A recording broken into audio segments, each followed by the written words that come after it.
Good evening, everybody. Welcome to this council meeting. This is the Town of Oakville's council meeting for Tuesday, April 2nd, not any other time. So thank you very much, everybody, and we will now invite everybody to join us in O Canada, if you rise.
Thank you, everybody. Please be seated.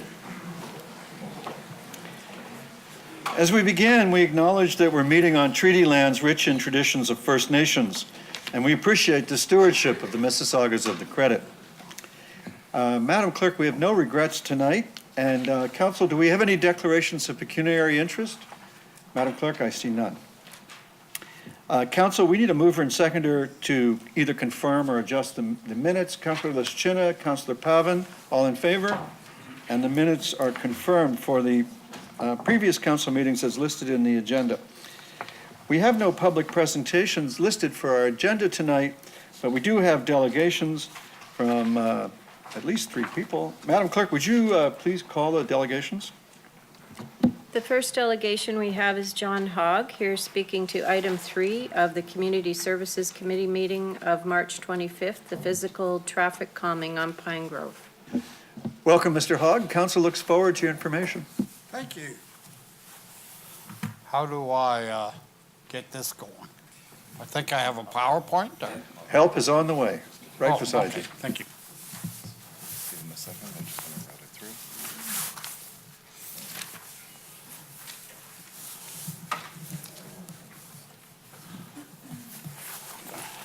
It's off. There you go. And which one is yours, sir? And which one is yours, sir?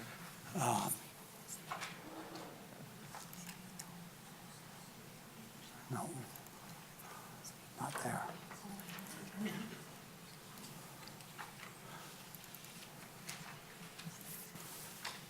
It's no big deal if it's not there. No, it should be there, sir. It's got council on it. Presentation, that was the only one that didn't make it through. Okay. All right, sorry about that, sir. And I'll just show you. It's just a 1 page, correct? No, there's, Okay. I think there's 4. Yes. So Okay. then all you have to do is press down, and it should work, okay? Okay, great, thank you. Good evening, Your Worship, members of council, staff, ladies and gentlemen. I'm honored to be in your presence this evening. My name is John Hogg, and I live on Stafford Drive, just at the western end of Pine Grove and to the south a little bit. I'm here tonight to talk about traffic calming on Pine Grove Road and to support Councillor Kathy Dedek's motion at the committee meeting, which supports the removal of the speed humps that are there.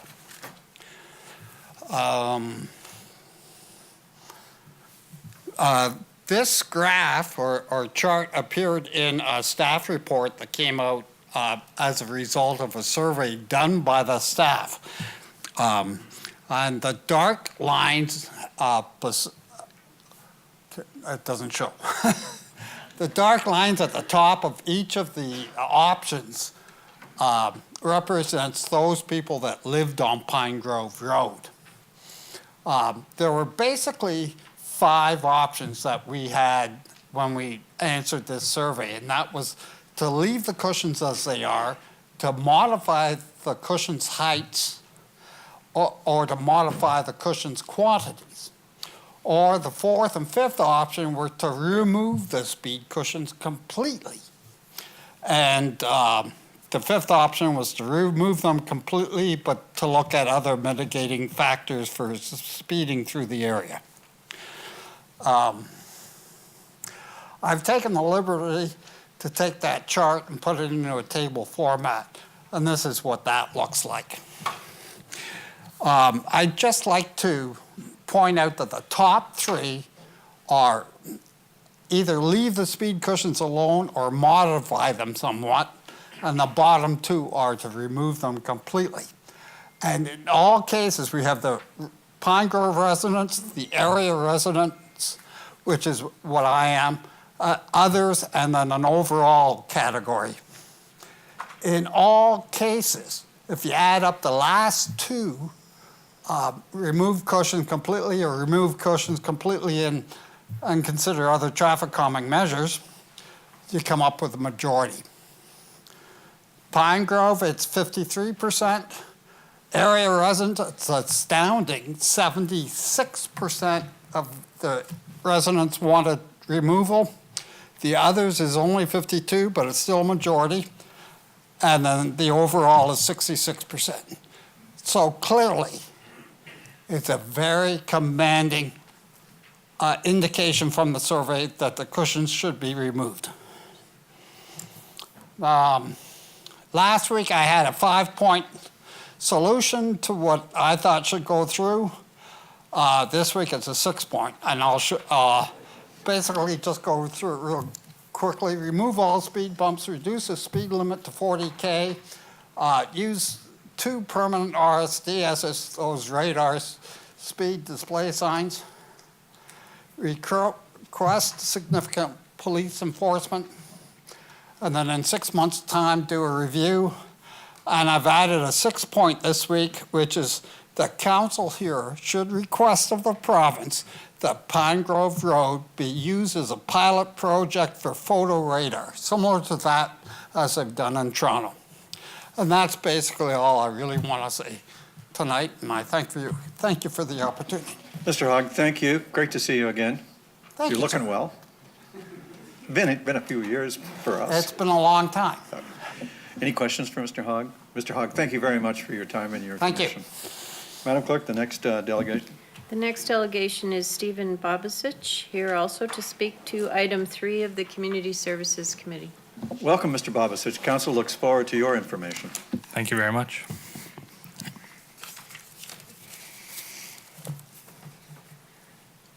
I have no fancy slideshow, just my words. So first of all, I'm Stephen Babasich. I am a resident of Pine Grove Road itself.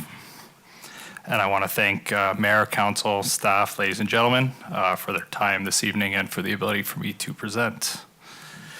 I'm asking the March 25th committee members to reconsider the decision of removing the speed humps.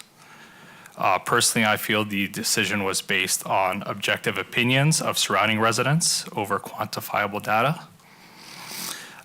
Ward 2 councillors have mentioned to me personally that there are other options being explored for speed calming, but I guess my question is, what are these options being explored, and is there a timeline to implement? No one has shared anything to this point.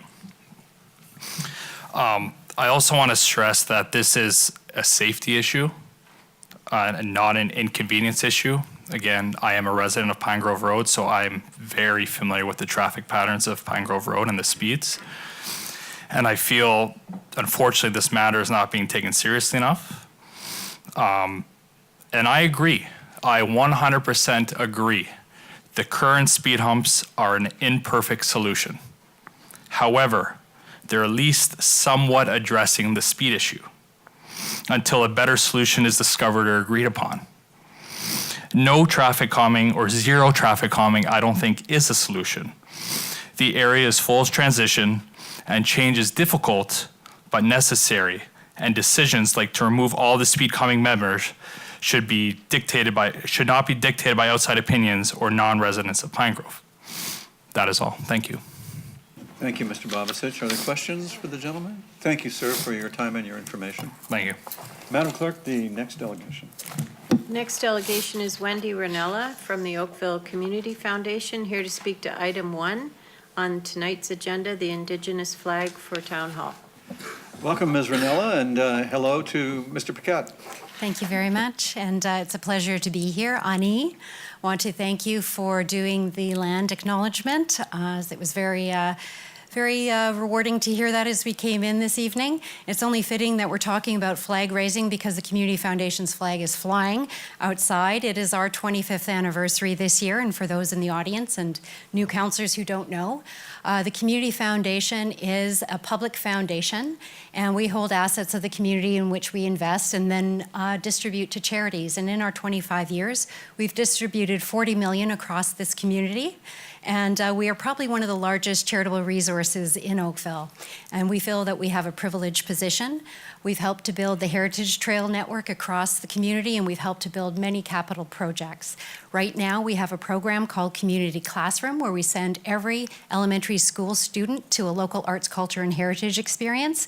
And part of that initiative is also to bring them some Indigenous culture and awareness. So we send all the grade 5s down the moccasin trails that we built as part of Canada's 150th anniversary in 2017.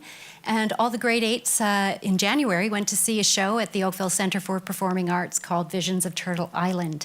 And they'll also do that next year, 1,800 youth.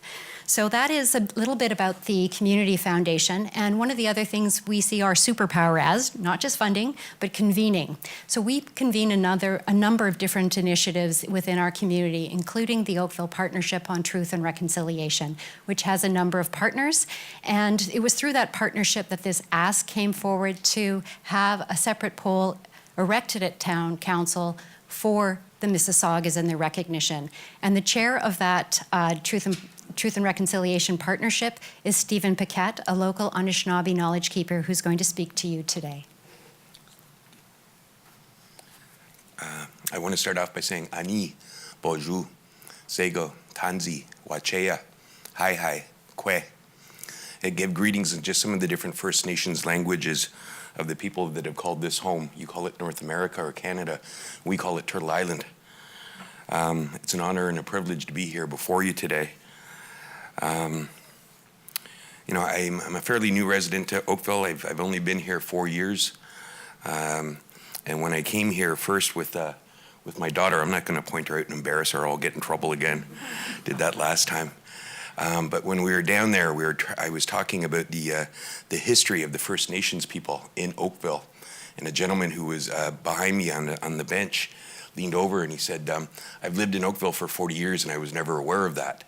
So my daughter and I sent out on a little exploration to try and see how Oakville acknowledges that Indigenous history. So, you know, we found the first platform down by the Boy Scouts Lodge, and we kept looking around and we didn't see a lot.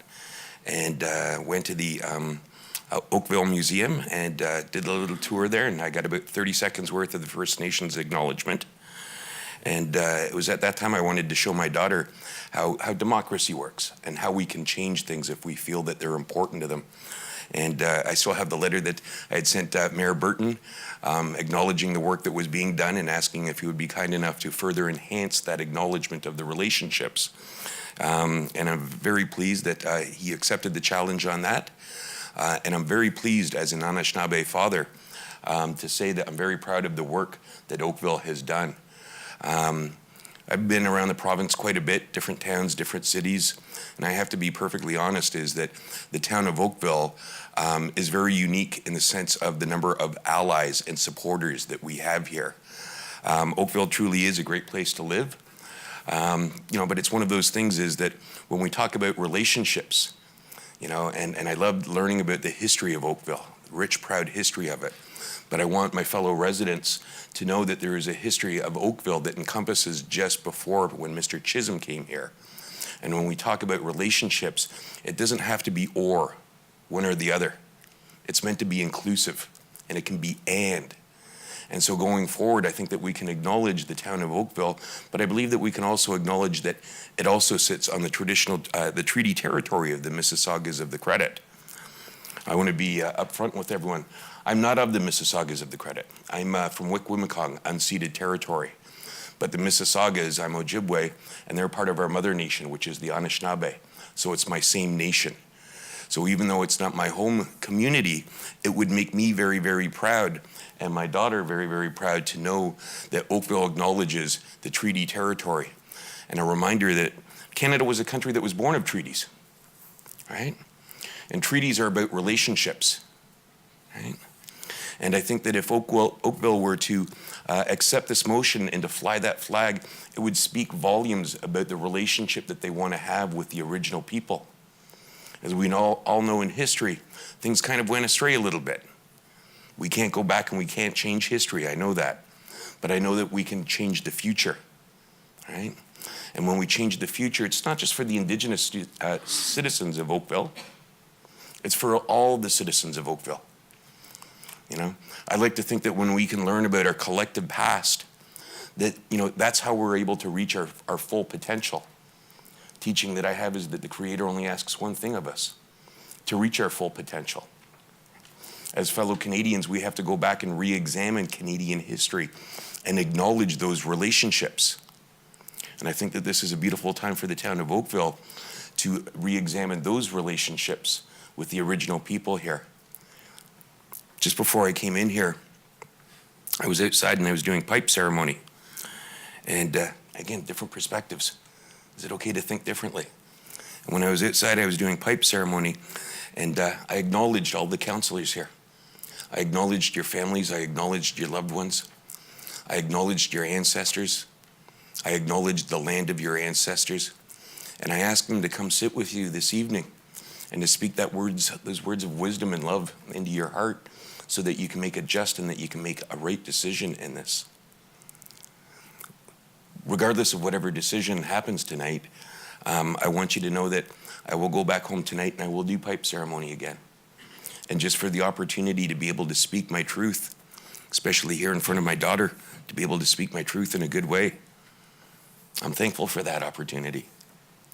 I say miigwech, miigwech, miigwech, miigwech. Thank you very much. Thank you very much. We appreciate your sentiments, and I don't think it's going to be a very close vote. I may get in trouble for forecasting that, but I have a good feeling about this. Councillor Grant would like to ask a question. I'm going to try and phrase it as a question. I just wanted to thank you for showing up. I think a community that fights for its future and yet ignores its deep history is emotionally bankrupt. And in phrasing this as a question, hope you would agree that in making this decision tonight, we are headed in the right direction to enrich our community and acknowledge our rich past and embrace a better future. Absolutely. Beautiful. Miigwech. Thank you. Miigwech. Thank you very much. Thank you very much.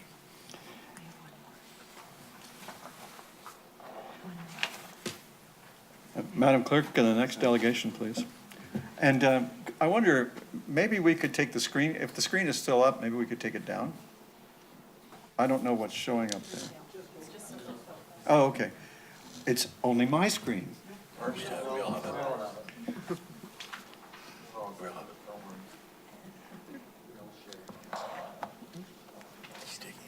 Thank you. I'm looking for it to go away because I've absorbed it. Would you call the delegation? The next delegation is Laura Jurasic, here to speak to item 3 of the Community Services Committee meeting, traffic calming. Thank you very much. Good evening, Your Worship, Mayor Burton, and council members. Thank you for allowing me the opportunity to speak with you tonight and to support Councillor Dudich's motion put forward. My name is Laura Jurasak, and I live at 1345 Pine Grove Road. As the Community Services Committee heard last week, I live after bump number 13, and as everyone in the neighborhood is apt to explain where they live now, I do have 13 calming cushions to go over before I reach fourth line from Pine Grove, and Warwick. I have 4 speed cushions every time I want to go to my friend Sharon's house, 6 every time I want to go to my friend Jackie's house, and 7 every time I want to go to my friend Diane's house. The initial survey that was sent out to determine if calming measures were appropriate only went to homes on Pine Grove Road and was not sent to any of the residents on any of the feeder streets, which represent over 300 homes. That initial survey that was sent to Pine Grove residents was based in part by the results of the measuring strips that were put down to measure speed, which was done at a time which saw Bridge Road closed for a good part of the year from 4th Line to Lee's Lane. It also included an increase in construction vehicles. It only mentioned some type of traffic calming solution. We all thought maybe stop signs and not 13 calming cushions. 21 people responded out of approximately 120 homes on Pine Grove, so a decision was made to put 13 calming cushions down based on a response rate of 16.67%. That survey should have gone to all feeder streets right off the bat to get a true measure. Speed cushions only slow down small cars. Trucks or SUVs have the ability to travel over them with very little reduced speed. Plus, there's nothing illegal about them going at 50 kilometers an hour. The second survey that was sent after the calming cushions were put in was sent in February, included a paper survey or pointed residents to an online survey. The response to that survey had better results than the first survey. However, the online survey did not have the option of choosing remove the speed cushions completely, whereas the paper mail-in survey did have that option. So you don't get a true sense of how many online respondents would rather have had the choice to remove the cushions completely. Therefore, the surveys were not exactly the same. The remove the cushions completely option came from a smaller sample size that mailed in the survey than those that had the option of remove the speed cushions completely but consider another option for the online survey. The speed cushions on Pine Grove were installed at a higher height than what is normal, which makes it difficult for some cars to go over them without incurring damage, causing some cars to come to an almost stop before they go over them, and has caused several more safety issues than just speeding, like walking where there are no sidewalks and a car moves over on the shoulder so that they can get the cushion in between the wheels, which causes anyone walking to move into the ditch, or the cars go right down the middle when the bollards are down. I've been forced into the ditch twice with a stroller, my 15-month-old grandchild in the stroller, and 2 dogs on a leash. Cars are passing those cars that slow down for the cushions, which creates even more of a hazard. It happens a lot. The speed cushions have caused more serious safety issues than what we had before on Pine Grove. All speed cushions do is make people travel on roads they normally wouldn't, just to avoid them. There are over 430 homes on Pine Grove and the 12 streets that feed off Pine Grove. With an average of 2 cars per household, the speed cushions have forced over 860 cars onto Bridge, through a school zone, and up Maplehurst in order to avoid all the cushions. And that could be more than once a day. When the McMansions are completed and the more multi-generational families that move into them, there will be that many more cars avoiding the speed cushions and moving on to a school zone street. Pine Grove between 4th Line and Warwick is a 60-year-old neighborhood, and if it's taken this long to recognize there is a problem, then there's something wrong. Just because a few newer individuals on the street don't like the traffic flow, they should have done their homework before moving into the neighborhood. I chose to purchase a property on a busy street and knew the limitations when I brought up my 26-year-old daughter and my now 15-month-old granddaughter. Sorry. Look at my time. At the March 26th meeting, it was stated that the fire department stated that it would be okay to go slower on Pine Grove. With the town's rating, one of the issues is fire department response times to calls. When an emergency happens, response time is critical. Ask any frontline firefighter who drives the trucks how hard it is on equipment, vehicle, and occupants when going over these bumps. Most trucks responding to an emergency will travel down the center of the street, taking out the bollards. When seconds count, I can't believe the fire department would say it's okay to take more time. When seconds count, I don't want to die knowing that emergency vehicles had to go down my street slower than normal. The placing of 13 speed bumps before my home has most certainly devalued the property value of my home. No one will purchase a home if they have to go over 13 speed cushions several times a day, and I know all of my neighbors feel the same way. I live with a guardrail on my property, and yes, cars have gone through that guardrail.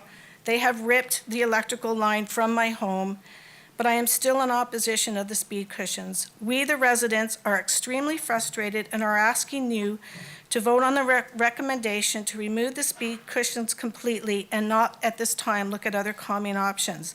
Let the Pine Grove residences work with the police to get more presence in the neighborhood to decrease the number of speeders.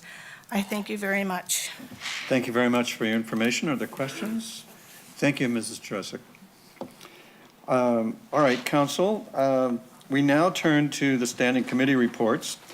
And in the Community Services Committee report of March 25th, we need to separate item 2 because of the memo distributed with the revised recommendation as follows, that bylaw 2019-30, a bylaw to amend bylaw 2003-21, 2005-62, 2006-71, 2007, 135, 2009, 25, 2009, 72, and 2017, 38, to provide for a system of administrative penalties be passed as revised in accordance with the memo from Municipal Enforcement dated March 27th, 2019. And you also have a memo distributed for item 4, providing an update on the future trail system as requested by Councillor Adams at CSC. So if I could have a, are you moving any of this? I'm moving all of it and thanking staff for the memo regarding the active transportation master plan. Okay, so item 2 is separated, and thank you for the request. That facilitates the movement of business here. And for moving it, I need a seconder for Councillor Adams's motion. Councillor Sanju, thank you. And I would now call the vote as moved and seconded by Adams and Sanju on item 2. All those in favor? Opposed, if any? That carries. And on the balance of the committee report, all those in favor? And that carries. Thank you, everyone. And now on the Administrative Services Committee report of March 25th, I'm looking for a mover and seconder. Councillor Duddick and Councillor Giddings, all those in favor? And that is carried. And that means that Pine Grove's speed bumps are now history, or will be as soon as they can be put out. And if you'd like to stay for the rest of the meeting, we welcome your company. And on the other hand, if you'd like to leave without disrupting the rest of the meeting, that's all okay too. Thank you very much, everybody. Council, we have no consent items, and we have no confidential consent items, but we do have our first discussion item, and that is the motion moved by me and seconded by Councillor O'Meara and introduced at the February 25th council meeting that we raise and fly the flag of the Indigenous nation. And Councillor O'Meara, would you like to speak to this? Certainly, Your Worship, and I thank you for the opportunity. And thank you, Wendy and Mr. Paquette, for coming and speaking tonight. My journey with reconciliation and really understanding a lot of our First Nations issues dates back to 2004 when I started my post-secondary education. There was a young man who received a grant from the government to come and do his master's degree, and his name was Hayden King. And Hayden is Anishinaabe from Beausoleil, and Hayden, I'm proud to say, has now become one of my best friends. And it's those interactions and the ones I've had with yourself, Stephen and Wendy, whether it be a smudging ceremony at the YMCA or whether it be the Moccasin Trail along 12 Mile Creek, and really understanding the importance of engaging and talking and coming together. And, you know, it's an old marketing adage and even a political adage. When you touch people 3 times, they start to finally get it. And I think if this flag can help be at least one of those touchstones for anyone coming in to Town Hall, and at least cross one of those 3 times where they begin to understand the importance of what it is that we're trying to reconcile and what it is we're trying to understand and bring forward the past into the present, then I think we've done a great thing here. So I thank you very much for coming, and Wendy, thank you for all the work you've done in the Oakville Community Foundation on that as well. And thank you, Mayor Burton, again for bringing the recommendation forward and the motion forward. Thank you.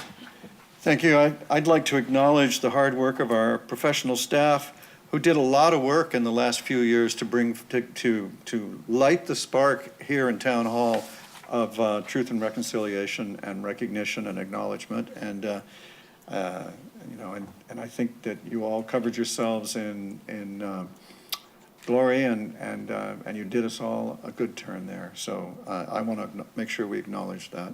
So may I call the vote? All those in favor? Councillor Duddick? If we could have a recording vote, Your Worship. All those in favor, please rise to be recognized.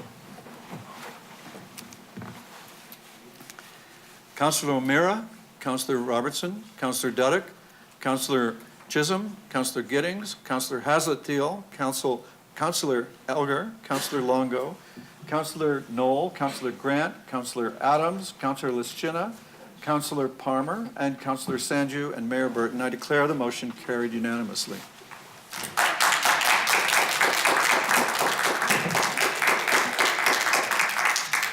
So I want to thank you all for being here to help us with that. And I'll give you the same opportunity that I gave the others. We're going to turn our attention to other matters now at Council. Thank you for being with us. Council, our next item is the Oakville Enterprises Corporation Quarterly Update. And we have a presentation from the President and CEO, Mr. Rob Lister, and Mary Caputi, the Senior Vice President of Enterprise Innovation of Oakville Enterprises Corporation. Mr. Lister, we look forward to the good news from your corporation, and we look, and you lead off. That's good. Just now. Yep. Thank you, Mayor Burton. Good evening, members of council. Thank you very much for the opportunity to be here this evening.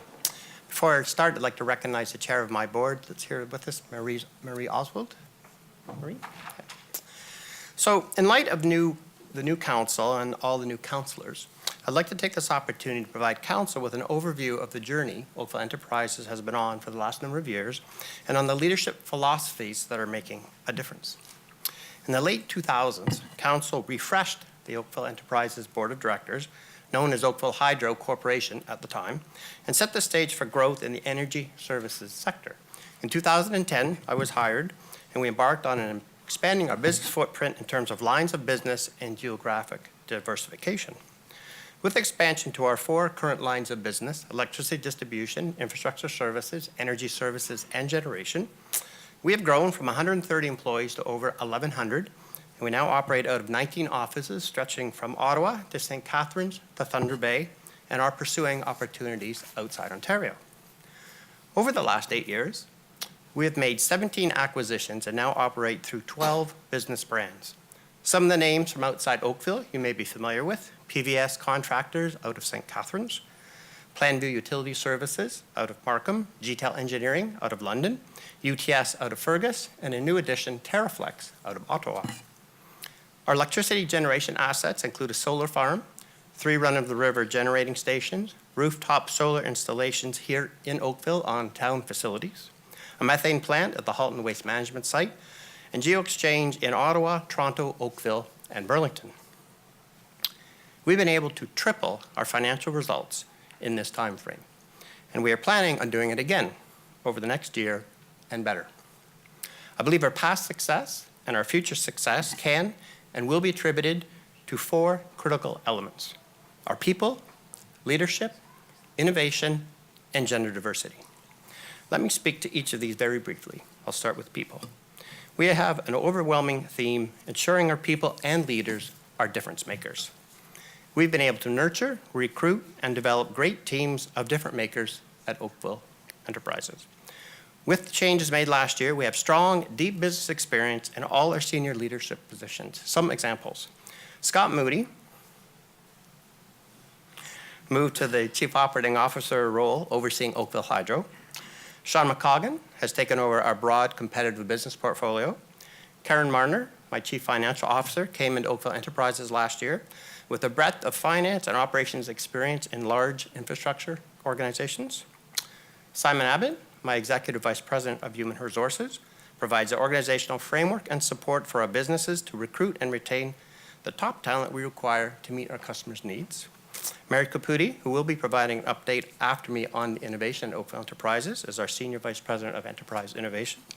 Pat Spruan, our Corporate Secretary, who could not be with us this evening, has an array of Western Canada and United Kingdom experience.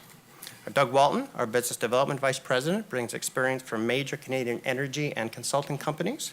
And also with me this evening are Jody Charto, Communications and Marketing Manager, and Jeff Mocha, Vice President of Innovation and Transformative Growth. So I work closely with these leaders to advance Oakville Enterprises to new heights. As I described earlier, we have an ambitious goal ahead of us, and we're banking on the power and influence of all our people to create the differentiating advantage that we need to be successful. Now, a few words about leadership. Leadership matters. Leadership matters. More today than ever, we are facing the greatest volume of change humans have ever experienced. The last change of this significance was 65 million years ago when the meteor wiped out the dinosaurs. So in this day and age, for you, your families, friends, businesses, and communities, leadership matters. We embrace the management philosophy that stresses the role of a leader is to create the environment where people bring the best version of you to work every day. To be better than you were yesterday and better tomorrow than you were today. To be better than you were yesterday and better tomorrow than you were today. It doesn't get simpler than that. People want and need a purpose. Having a purpose far exceeds any other form of compensation and driver to achieve. With a purpose, the leader sets the context, communicating a vision for the journey, followed by a focus to attract motivated and skilled people. That's only the beginning. Help develop those people around you. Learn from them, put mechanisms in place for them to learn from experiences and grow. To draw on another quote, leadership doesn't happen in a day, it happens daily. So if you think you're a leader and you want to be a leader, jump out of bed in the morning and help someone around you to develop and grow to be the best they can be. Third on my list of critical elements is innovation. We are driving innovation to manage the disruption, challenges, and seize opportunities that are emerging. Why such a focus on innovation? We are counting on innovation to be the path to future-proof our businesses. Staying ahead of the competition, adding to new technologies, driving new technologies, and bringing value to our customers. Innovation involves being creative, taking the initiative and taking risk, and things don't always go as planned. Leadership is very much about creating the healthy environment for these dynamics and managing the risks to the corporation and helping people thrive in the ambiguous ocean of uncertainty and unknowns. We'll keep you updated as we accelerate on our innovation journey. Now finally, gender diversity. We're committing to understanding that in order to grow and be better, we must continue to leverage the power of gender diversity.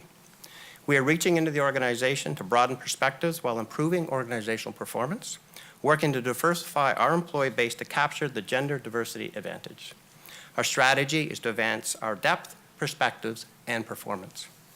Our desired end state, to have a collective and rich mixture of individuals who bring a complex blend of attributes, perspectives, behaviors, common interests, and talents. This is the diversity advantage. We're tapping into the underutilized talent through recruitment and development. Our gender diversity initiative fits right into where I want to take Oakville Enterprises. I've also signed the Electricity Human Resources Canadian Leadership Accord for gender diversity in the electricity sector. The Leadership Accord is a public commitment by leaders to promote the values of diversity and inclusion within their organizations. I've also signed the panel pledge, We Need Both. The panel pledge, We Need Both, seeks commitment from men to raise their hands to actively listen and engage in discussion about gender, and I ask all genders to use invitations to speak on a panel about gender as an opportunity to help ensure diverse perspectives are represented. Check out the website, We Need Both. Leaders from all across Canada have assigned and highlight their commitment to gender diversity in their industries and organizations. So this evening, I've talked about concepts and beliefs that are important to me and important to Oakville enterprises and are felt by our customers, our industry, and our communities. I appreciate this opportunity to briefly share with you our journey, leadership philosophy, innovation focus, and gender diversity perspective, which we believe will be the foundation for continued success for our customers, our employees, our businesses, and our shareholder, the town of Oakville. So I now ask Mary Caputi to come forward to share how she is advancing our agenda to build behaviors that drive innovation and create a more innovation-centric culture. Thank you. All yours. Thank you, Rob. Good evening. The pace of change is moving faster than ever. Disruption is upon us now. Customers' expectations are changing, and digitization is the way of the future. So OEC is turning disruption into opportunities. It's an evolution of aligning resources, technology, and collaborative partnerships to generate solutions for business challenges, productivity, and profitability. In a recent PwC report, it states that there will be more innovation in the energy sector in the next 20 years than since Thomas Edison invented the light bulb.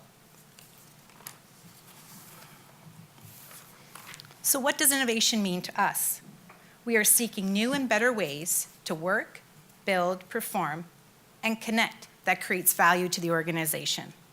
And we have three main goals: to future-proof our business, to create that competitive advantage, and to accelerate an innovative-centric culture.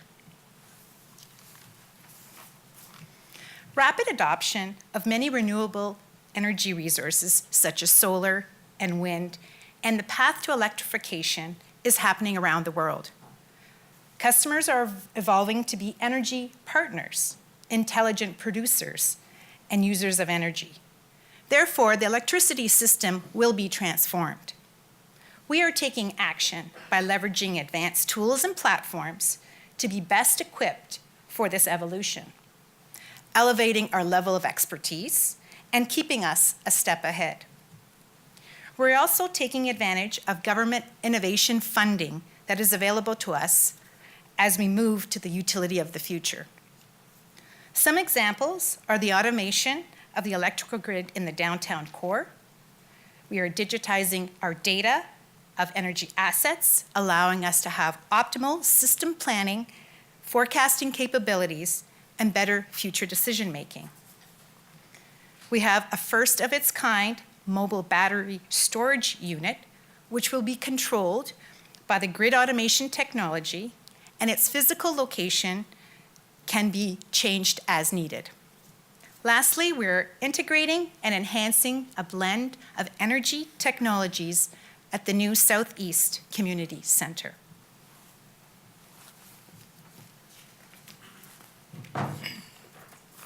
We are strategically enhancing our organization's capabilities, the processes to work smarter, and to provide tools for both our internal and external customers. Some examples are visually displayed. We are creating a similar approach to the Google to view our energy and infrastructure assets. To keep the competitive edge and drive value, we focused initially on three areas: virtual and augmented reality, in which we created a hydro bucket ride experience to be showcased at community events, and as an electricity and safety educational tool. We also created an underground vault demonstration leveraging field and engineering design data to support planning and coordination of work. For those wishing to view these virtual realities, we'd be happy to coordinate at a later date. With the enormous amount of data that we collect daily, we are leveraging artificial intelligence technologies. We're advancing our predictive analytics, pattern recognition, and the blend of algorithms which are helping us make critical operational and business decisions.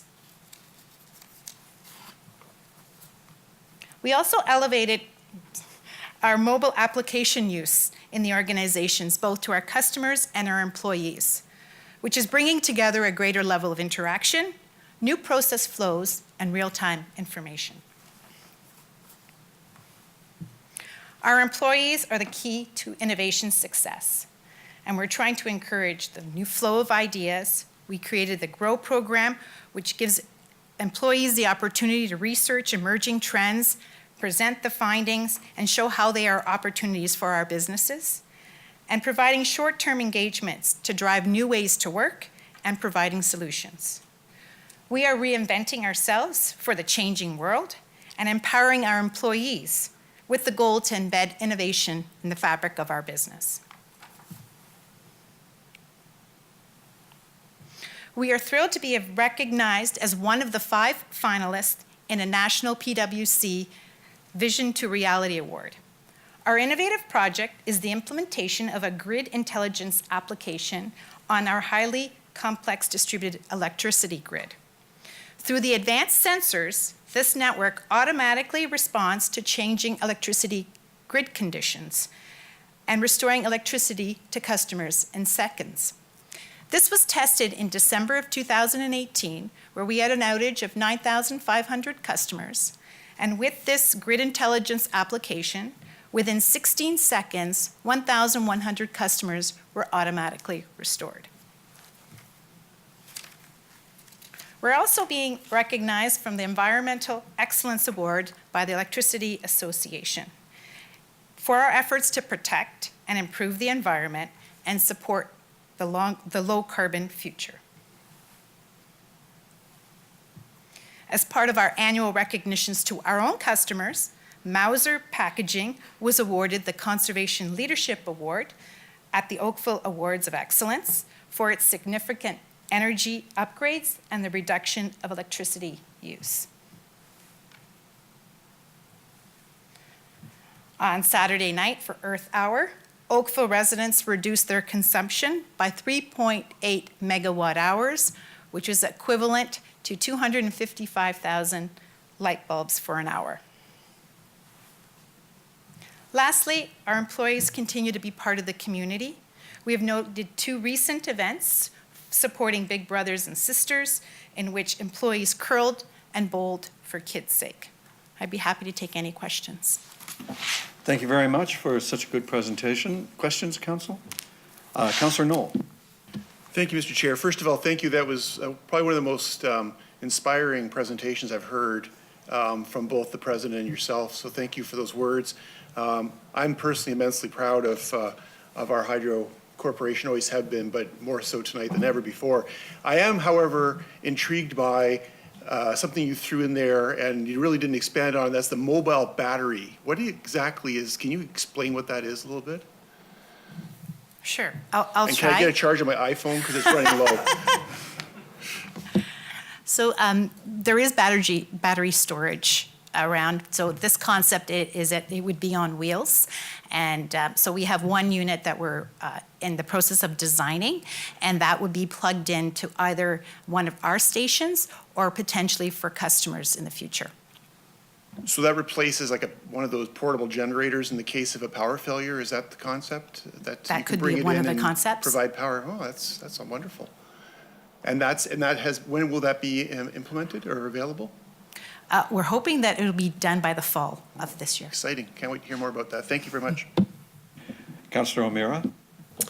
Thank you. And it may be a question for yourself, Mary or Rob, but with all the changes being bandied about at Queen's Park, I'm wondering what and if Oakville Hydro is thinking about an amalgamated Halton and what that means for Oakville Hydro. You can answer.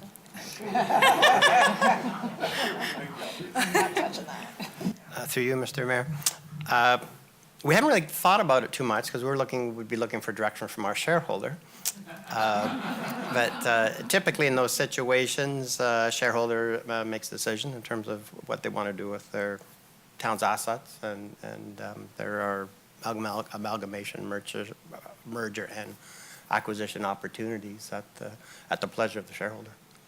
So can we all rest assured at least that Oakville Hydro would be contemplating options to bring to their shareholder in the case of? Absolutely. We are able to, yes. Thank you, Your Worship. Councillor Chisholm? Thank you, Worship. Great presentation. It's almost like it came out of Silicon Valley with some of the concepts you're doing. It's great stuff. The analytics part of it, could you give me a little bit more detail where you're looking at future analytics and what you're proposing, what the goal is? So I can tell you a bit of one initiative that we have and how we're using predictive analytics. So in our infrastructure businesses where we do locating, we have a certain amount of locates that we do every year. And in order to properly plan our workforce, we use predictive analytics. We use the historical, we layered weather onto how many locates we do every month, and we layered the weather pattern. And that was able to give us timing and when we can and when we should lay off workforce or accelerate workforce based on historical layering and patterning. Councillor Chinna? Thank you very much, Mary. That was an excellent presentation, and Rob, you too. With the digitization, obviously a lot of opportunities come up, but also challenges, including cybersecurity. Could you make a comment on that? Sure. The cybersecurity is a key initiative for us this year, not only from a regulated perspective, but also a non-regulated perspective. So we have teams that are working diligently on ensuring that our cybersecurity in any way that we are digitizing is safeguarded. And on the regulated side, there are rules through our regulator that we have been enforcing. Glad to hear that. Thank you. Councillor Elgar? Mary, you mentioned about outages, and you said in December 2018, I think over 9,000 people were cut, and within 18 seconds you had 1,000 back online. What about the other 8,000? Within 6 minutes. Now, how does that compare with the rest of Ontario? Like, it seems to me like we're really batting 100 on this. So if you're asked Jeff, because he knows the nth degree, but we have the most remote switching capabilities in at least all of Ontario. The average outage is about 60 minutes across the province. And we hold to a pretty high standard that ours is about 23, if that. And we're just getting better and better as we're continuing to automate our system. That's fantastic news. Thank you very much for what you're all doing. Councillor Giddings? Thank you. Question regarding, we've certainly had our challenges over the past several years, and I think with our climate events, we're getting a pretty good glimpse into what we're going to see on an ongoing basis. I've attended a lot of public information meetings. I've attended a lot of people blocking your vehicles on roadways from having tree trimming done. It was the date of the Curl for Kids' Sake. I saw a number of you, and I thought, what are you doing here? We've got this storm coming tonight. The winds are expected to be 80 to 100K for 30 hours straight. Shouldn't you guys be resting up? Not a single outage.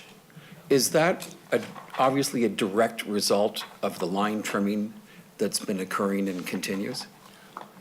We do have a diligent plan to ensure that we have tree trimming. I would say that's one of the main reasons.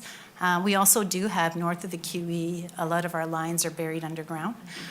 So the more effective areas for wind would be south of the QEW. Good stuff, thank you. Councillor Sanju? Thank you, Mayor Burton. Just a big kudos to everybody that was part of this presentation. It was excellent information, especially as a new council member myself. And just kind of like a general question, automation seems to be a very big push generally, I think, on Bay Street where I work and I think everywhere else in the world right now. I also noticed the same thing that Councillor Elgar did, the 16 seconds push button kind of return of service. What are some of the other things that you're automating right now besides that? Well, we're automating a lot of our manual processes as well from the different areas that we have, engineering, the metering, techs. We put laptops on the field so that they don't have to do as much of the manual entries.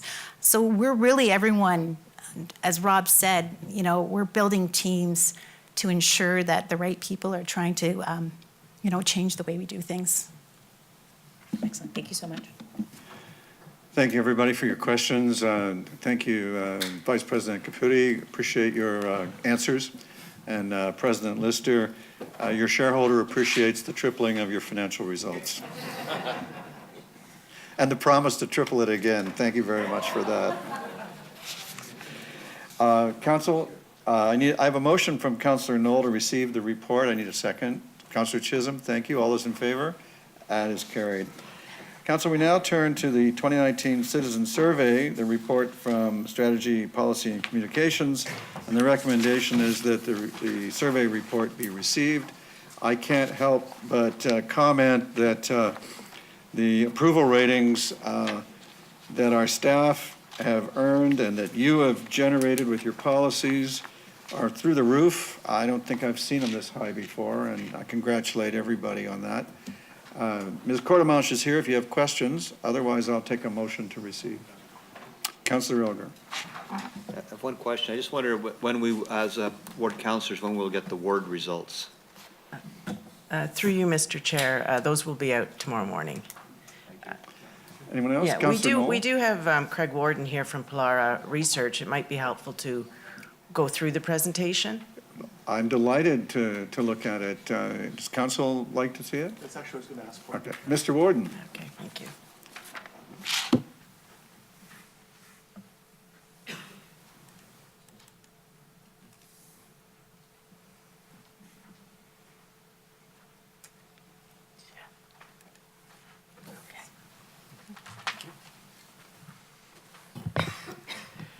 All right. Well, can everybody hear me okay from this distance? Thank you. All right. Well, thank you for having us. Always a pleasure to come down to council and to present these findings to you and walk you through them.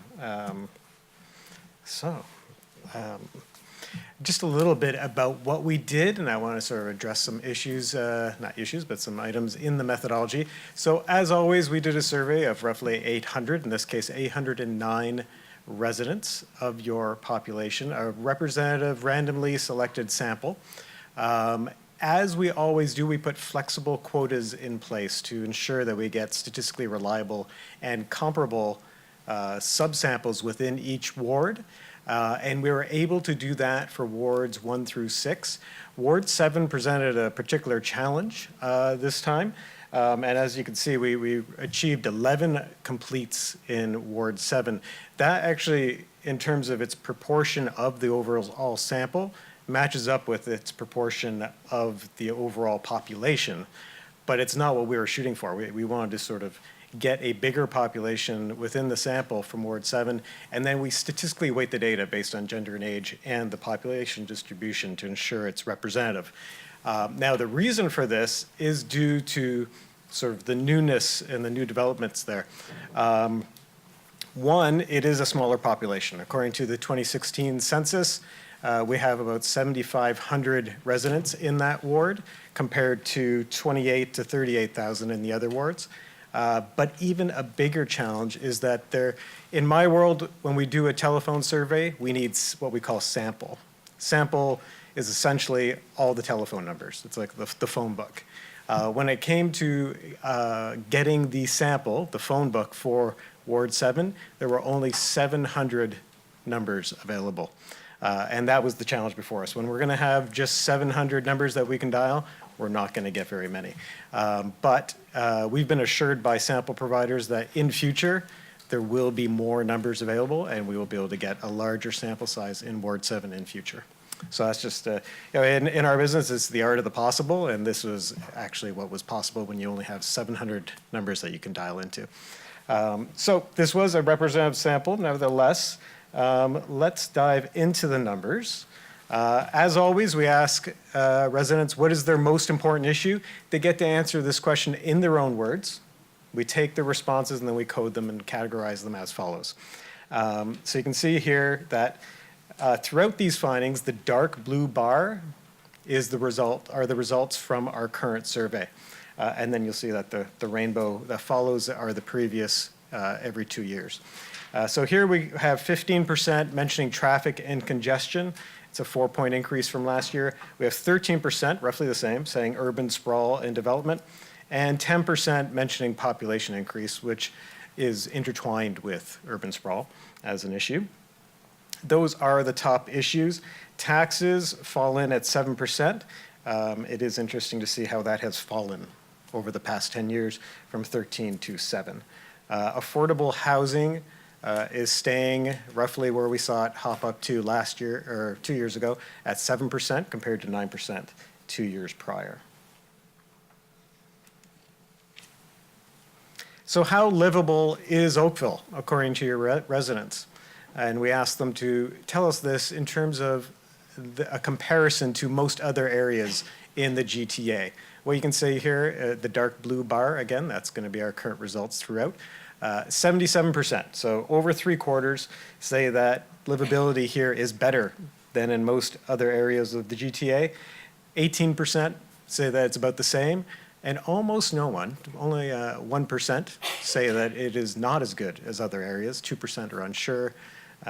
So very positive findings. There's a community that sees their town as the best place to be, the place that they want to be, the place that is the most livable. And what are the qualities that make Oakville livable? Some real consistency here over time. We see parks and recreation, and also sports and teams at the top, 25% mentioning that. Right behind that, 22% mention the small town, community, family atmosphere or feel. And 18% mention how it's safe, has low crime, a 7-point increase from 2 years ago. On down, you can see that there's some related elements. I think a lot of these are prized by different residents, but not as much as the sort of parks and rec, family, and low crime. Let's look at satisfaction. You're going to see some very positive findings here, and for us, some of the most positive findings we've seen. Overall satisfaction with the government of the town of Oakville, 81%. So it's holding steady from 2017, are satisfied. And you can see that it's a nice trend line going over time. It was 78% in 2009. We had a couple higher periods, but now it's staying steady at 81%. We do a survey of all Ontarians every summer where we ask them this very same question. And across Ontario, 61%, 20% less say they're satisfied with their municipal government. In the 905, the GTA, that encompasses Halton, York, Peel, and Durham, it's 68%. So it's a little bit higher, but still does not come close to the 81% that you're seeing here in Oakville. So Oakville really is standing tall amongst their neighbors in this survey. And here you can see overall satisfaction by demographics. We can see that women are more likely to say they were very satisfied. Men are more likely to say they're moderately satisfied. Older residents, 55 plus, are more likely to be very satisfied. And the sort of middle income bracket are a little bit more likely to be less satisfied. And now these are some calculated satisfaction with town attributes, and we'll be going through all of these attributes and the services in the slides that follow. But when we calculate the average satisfaction across town attributes, 87%, so almost 9 in 10 are satisfied with the town attributes. That's basically steady since 2 years ago, but a slight 2-point increase. And then satisfaction with town services, 96%. That's a 7-point increase from 2 years ago. I've never seen a 96%, and I'm sure 2 years ago I said don't expect to go much higher than, well, it would have been 89%, because you're reaching a ceiling here, because there's always going to be somebody who's going to be unhappy, but up to 96% this time. So just a fantastic result. So here we go through the different types of services and attributes, and throughout you'll see that it's just clear majorities across the board are satisfied, and the dark blue part of the bar are those who say they're very satisfied. So in many cases, especially at the start here, because that's how it's ranked, just very strong levels of satisfaction, especially with parks and green spaces, the feeling of belonging and being safe, library services, recreation fields and facilities, recreation programs. Again, here we have 5 more elements, and they're all at least 8 and 10 satisfied. The quality of the buildings, the harbors, the arts and heritage and culture, roads and sidewalks, the effort that the town makes to protect heritage, all of these receiving very strong satisfaction levels. Emergency services, down 4, but still at 81% satisfied, with 60% saying very satisfied. The amount of information that the town provides, 80%. And then on down, responding to the needs of the community, the availability of online services, and the efforts that the town makes to protect the environment, just short of 8 and 10 on those. And finally, winter road and sidewalk maintenance, 76%, still very strong. The remaining, the opportunities for public involvement, parking, managing your tax dollars, 71% satisfied. And public transit comes in at 59%. You'll note here that we have 19% who say they don't know. So these are people who are less familiar and are much more likely not to ride public transit. If we took them out of the equation here, you would have 73% satisfied. So amongst those who feel familiar enough to give a score, 73% would say that they're satisfied with public transit. So still a good score there. Priorities and planning. So in every survey, what we do is we go through these 6 different areas of priority.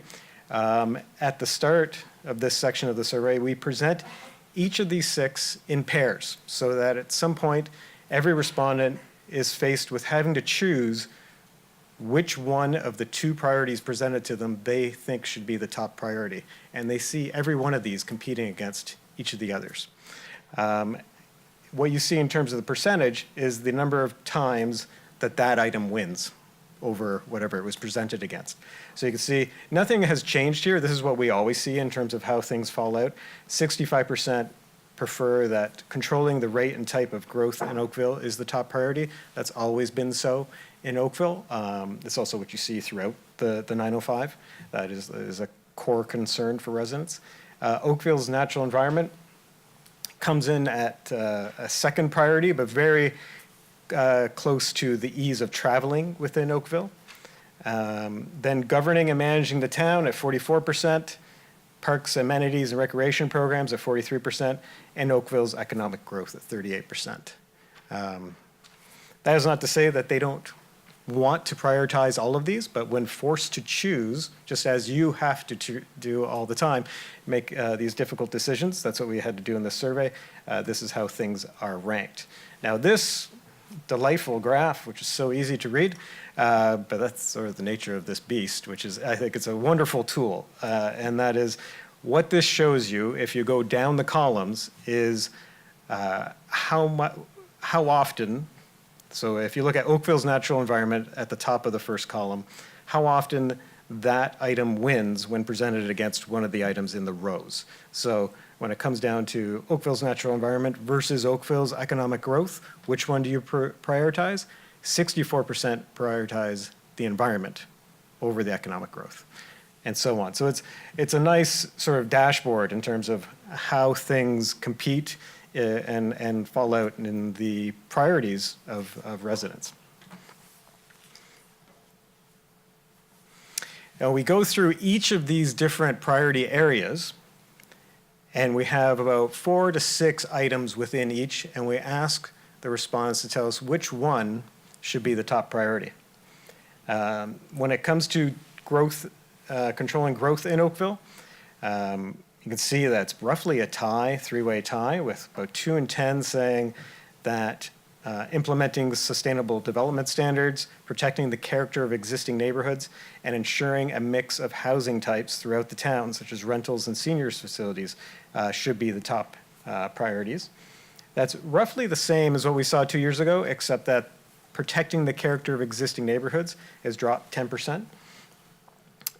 Defending the Oakville's livable official plan has dropped 10%.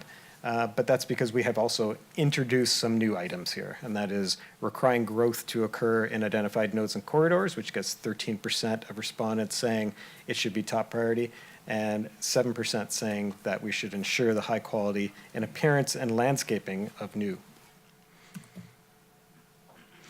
What about natural environment? What should be the top priorities? Protecting and maintaining parks, trails, and green spaces, 31% are choosing that. And then, so that's a clear sort of first tier priority here. 22% think that we should prioritize protecting the environment from invasive species, such as the emerald ash borer and the giant hogweed. And then on down, you can see that it's also almost equally important to maintain overall cleanliness and appearance of the community and to prepare for climate change. Ease of traveling, what should be the top priority? We see this everywhere, not just in Oakville. That if you give them give respondents the option of adding and widening roads and bridges, people will tend to prefer that. We have 31% choosing that, but 21% think that we should prioritize increasing the frequency of public transit, and 18% feel that we should prioritize winter road and sidewalk maintenance. Cycling paths and walking paths, lesser priorities, as is traffic calming. Apropos of what we saw tonight. And then in terms of governing and managing Oakville, 34% prioritize ensuring an open and accountable decision-making process. 29% feel that we should prioritize ensuring cost-efficient delivery. And then the rest are lesser priorities in terms of more online opportunities, making it easier to view and apply for things online, and improving access to information. In terms of economic growth, attracting new companies to Oakville to create more local job opportunities continues to be the top. And supporting the commercial areas, the designated commercial areas, is right behind that, followed by improving traffic congestion to help employees and goods to move. And then helping reduce business costs, and less so supporting existing Oakville companies.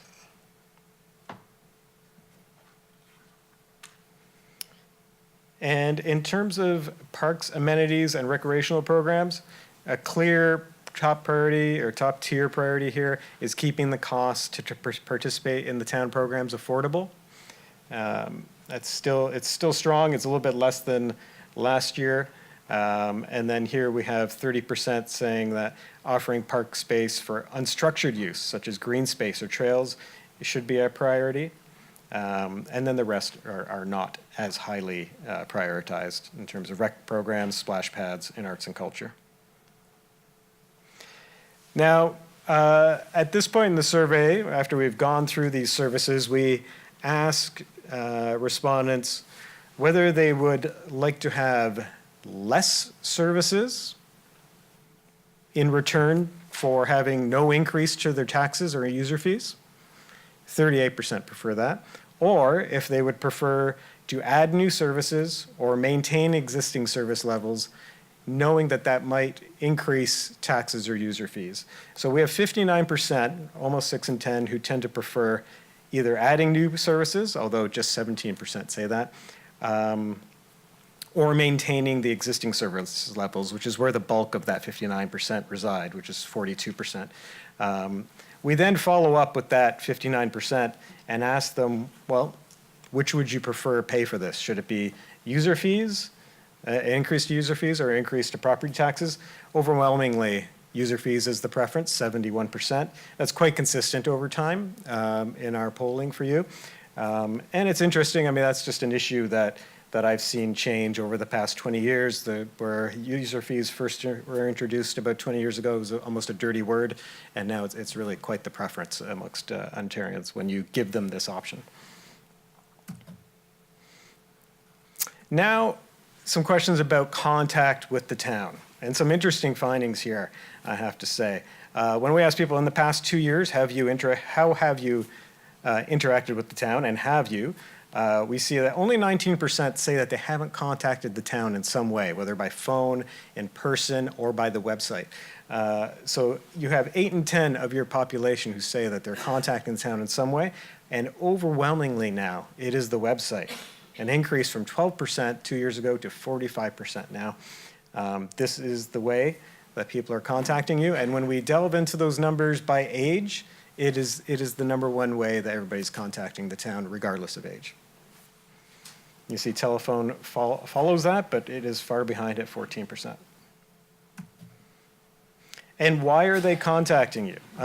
They are contacting you to request a service or permit, but also to find information. And that's, in our experience, that's what we're seeing the websites are being used for now. They are really becoming information and almost news sites for residents when they want to find out local information. We added the to find information this time. It wasn't it wasn't an option in the previous surveys. So that's we're finally kind of realizing that information now. To file a complaint, 12%. To sign up for town programs, 12%. To pay a bill, 51%. And to participate in public consultation, 4%. And how is the satisfaction with the service? Great trend line here from 78% in 2011 to 84 to 84 to 85, and now 88% in 2019. And in our experience, when we do research for private sector companies about customer contact, this is a key driver of satisfaction, is the experience that a consumer has with the company when they're interacting with them directly. And it's a little bit less so when you speak with in terms of governments, but it still has a really big impact. So it's great to see 88% are satisfied with their experience with the town, 58% very satisfied.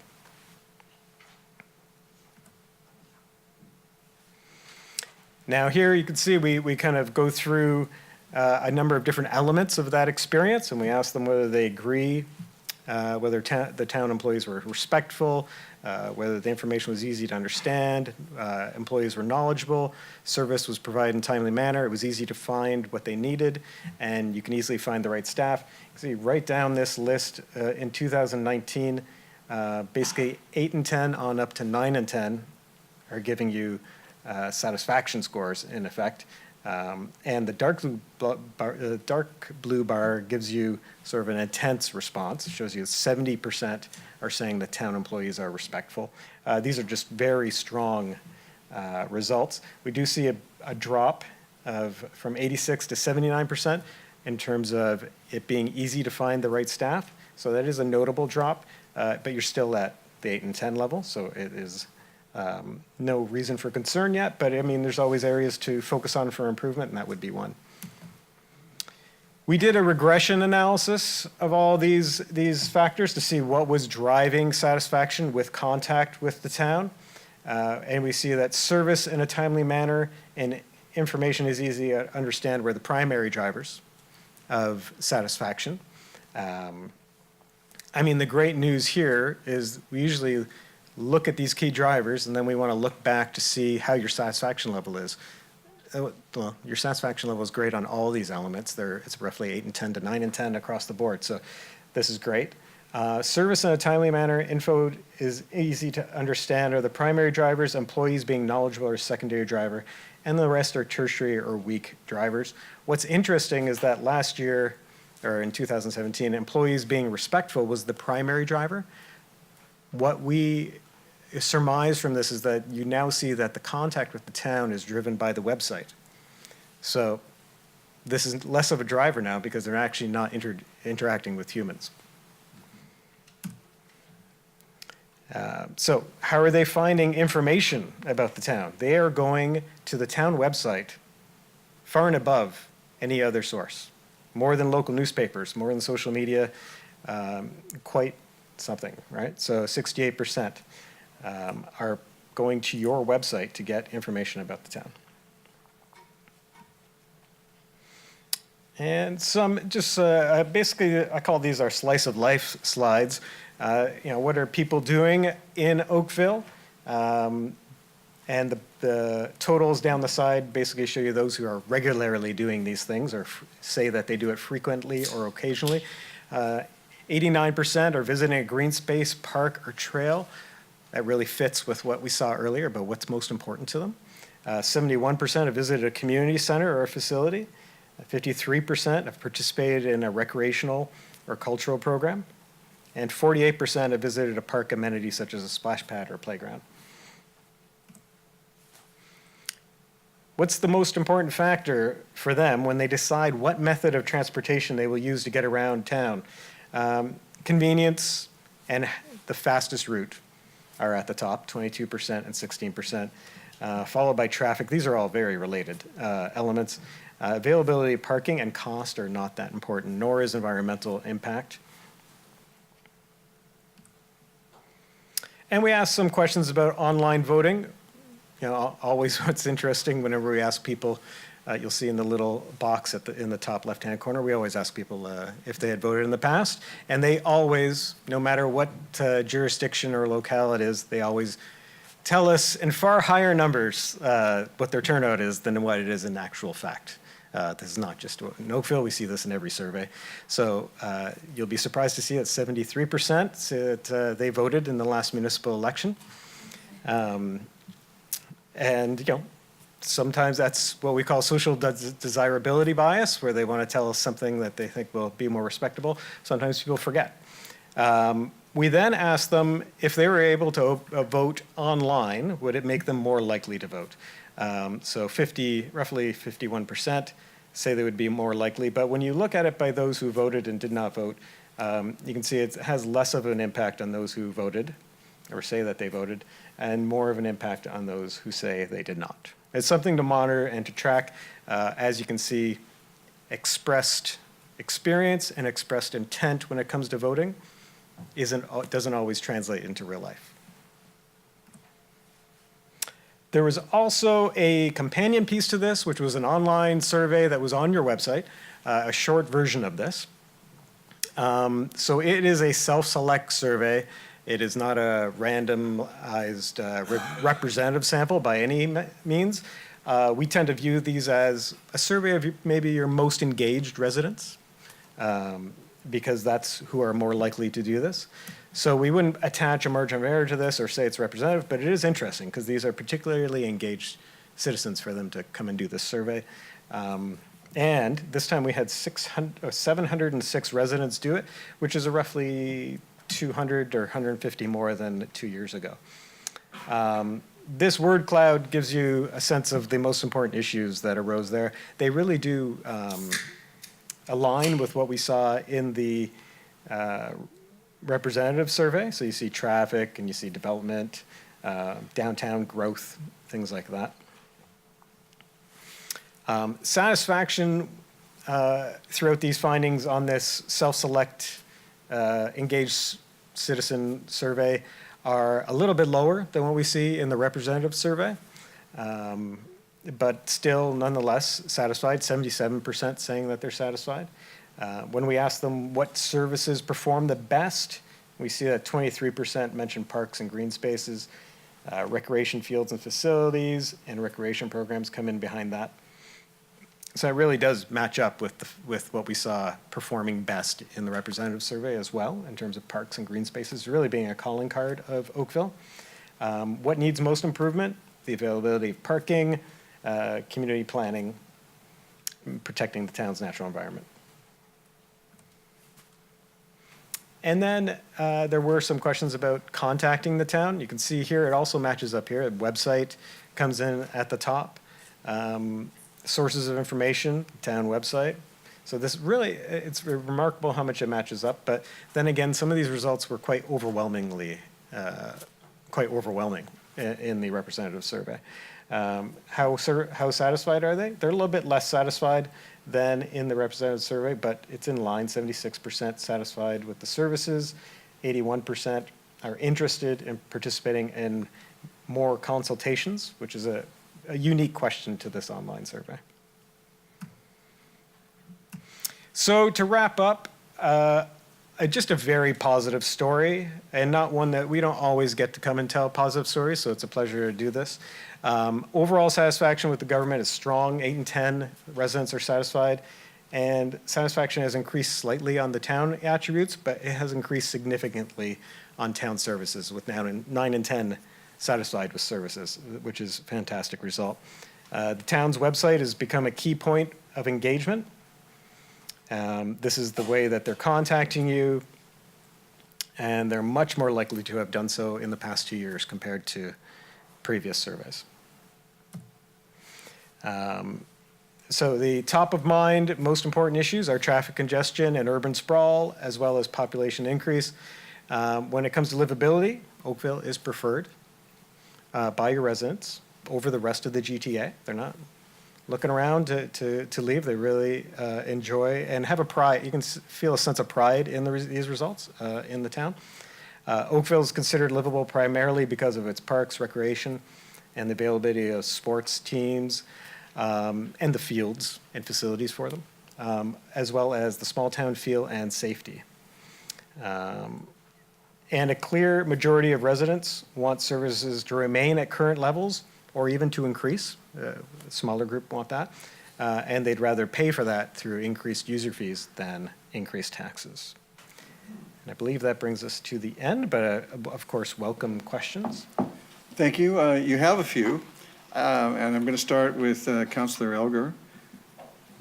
Thank you very much. I really appreciate this thing you do every couple of years. But the one thing that you have, when it comes to livability, residents prefer Oakville over the rest of the GTA. Do we have municipalities anywhere where you do surveys where the residents don't like the municipality that they live in? That's a very good question. Residents do tend to prefer the communities that they live in when we ask that sort of question. It's not always that high. So I have seen results to that kind of question come in the low 70s in some communities in the 905. So it is a good result. Now, which is good, and I'm glad that we are so high. Is there any way you can give us some comparisons of other municipalities? Like, maybe you don't say who it is, but we could see how we rank, and maybe areas where somebody may be better in one area than us, and we can look at that area? Like, are you allowed to do that, or is it all confidential? Yeah, I wouldn't sort of single out any communities by name, but I will say I think the best comparator is our Ontario-wide satisfaction benchmarking survey, where 61% of Ontarians are satisfied with their government. That's 20% lower than you.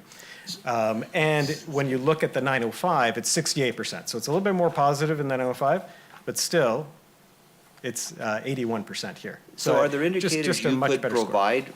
Just the 905 it would be enough to compare to what Oakville has? Would you be able to provide that to us? No. I No. mean, when we do our Ontario-wide survey, I wouldn't be able to break out individual municipalities within that sample. Oh, I thought you said 905, you could have different Yes. stats. I have 905 as a whole. That's what I mean. Oh, Yeah. sorry, Yeah. that's what I really would like to see, if it's possible, to give us 905 as a whole. Yep.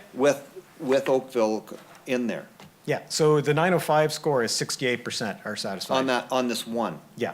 But I'm talking about some of the other areas. So we didn't, in that survey, we're just asking general satisfaction with government. We also ask in terms of the range of services and the number of services, or no, the quality of services provided. And there they come in at around in the 60% range as well, 60 to 65%. So when you look at your own calculated satisfaction scores, which are in the 80s and 96%, you are doing far above the 905. That's kind of what I was hoping you might say. Yeah. Now, when it comes to the online self-complete survey highlights, I found that to actually be very interesting too, which I think as a council, we can go through and review, even because our next item is strategic objectives, what we want, but I do like what you've done here. I think that allowed residents, maybe they're not happy, but as a council, I think it's important for us to try to do better. So thanks for sharing all the actual details. I think that was really good. So thank you for what you're doing, and I hope we can keep not going down, but going up on all those numbers. So thanks. Yes, thank you. Councillor Liszczyna. Thank you very much. I also found the report quite informative. I have a question about the random sample one and also the online. So with respect to the initial part of the presentation, the random sample, I was there were two slides, one right after the other, that I can't reconcile. The user fees, the preference for user fees was 71%. And then the recreational programs affordability of costs was an issue for 43%. So people want it to be more affordable.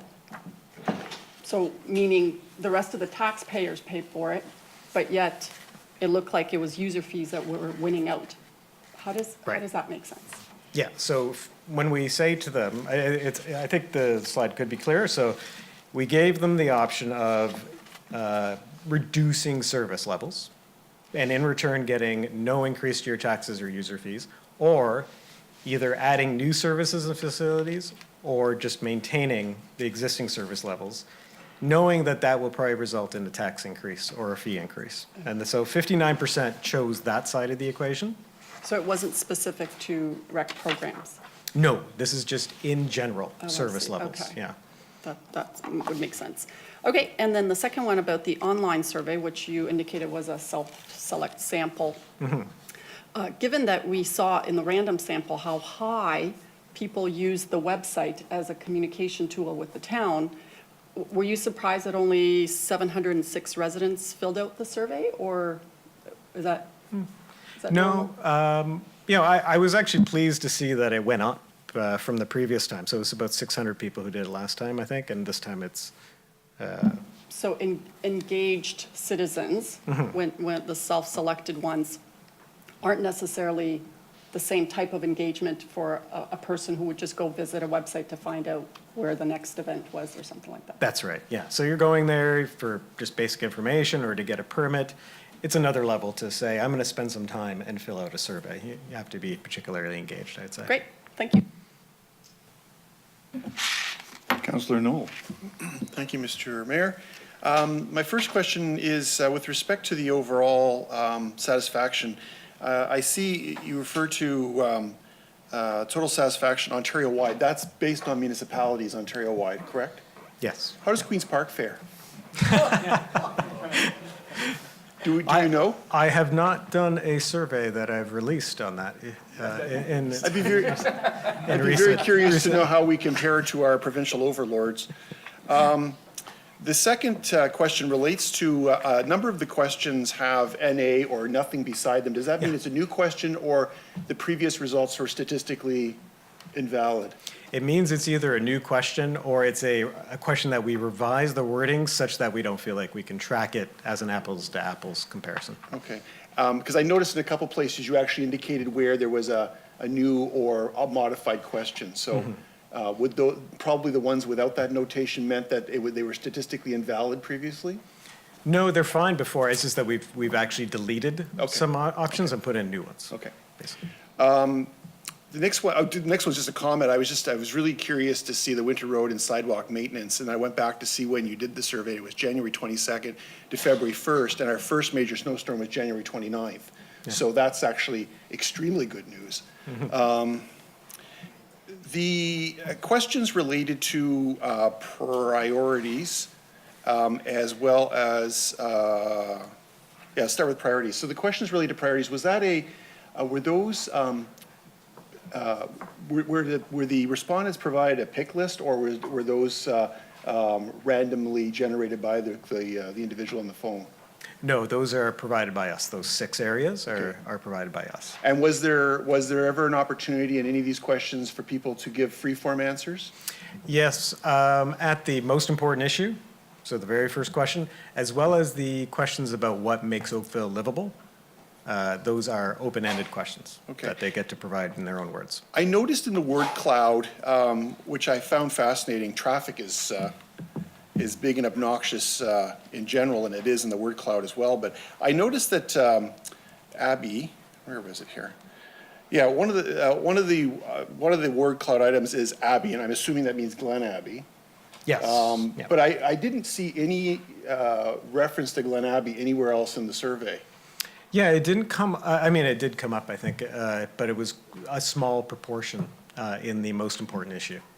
So the people who came to your website and did the website survey were more likely to be engaged on that particular issue. But in the random survey, just wasn't that frequent. That's right. Okay. Yeah. Councillor Elgar asked the question before, and I apologize, I didn't hear the answer. When are will we be able to get ward by ward crosstabs at some point? I believe it's being delivered by staff tomorrow. Okay, great, thank you. I'm sorry I wasn't listening, but I wanted to make sure the question was answered. Thank you, Mr. Mayor.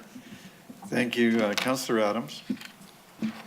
Thank you very much for the presentation. As always, lots of interesting stuff. Still see great value in the work that you're doing. It's a great test for us and a great confirmation that our staff are doing a great job. So thanks to our staff for making us look good, so to speak. I wanted to ask you a question about the online voting piece. So you've twice now tested the issue of online voting. It looks to me like the answer is pretty consistent both times. Didn't change, basically. Yeah, I think it's very similar to the last time. Have yeah. you ever tested anywhere desirability for ranked ballots? There's now a couple of municipalities that have either done it or are thinking about doing it. Have you tested that issue around elections? We have, not for a long time in Ontario. First of all, it's an issue that people are not knowledgeable about. So you're very much informing them and having to explain this process to them. Yep. And it's a difficult one to explain. And you do tend to get a lot of people saying, I don't know, I'm not sure. I don't know what this means. For me, I don't know what the impact will be. So the result can vary. I've never seen a consistent result over time. It really depends on what's in the news and how you explain it in the survey. Like what's the benefit? How will what will the results be? That sort of thing. So I noted that in the way you asked this question, it included something to the effect of, we're considering offering it, which, we're not doing it. It's been a point of discussion once or twice, but we're not doing it. And so I wondered, is there any feedback around that issue of, this makes it sound like it's almost imminent? No. No, we haven't heard any feedback like that, no. Thank you very much, I appreciate that. And I wonder if our staff could give me any feedback on the concept of checking the interest level around ranked balloting. So I appreciate your view as to what you may have seen elsewhere. I wonder if our staff would be able to answer that question at an appropriate time, perhaps after we're done grilling this fine gentleman. I wonder if our staff could answer that. I'm not sure who. Through Mayor Burton, I think at this point in time, we really haven't looked into it in any detail other than to watch what is going on out there. I think as Mr. Wharton has said, it's not a concept that people really understand. And, I think we have a general knowledge of it, but it's fairly limited in its application. So my question is, would staff consider polling the issue or surveying the question next time around when we go through this process again in 2 years' time? Sorry, yes, absolutely. Okay, thank you very much. Thank you very much, I appreciate that, and I also, like Councillor Elgar and Councillor Noel, look forward to the details tomorrow. Thank you, Councillor.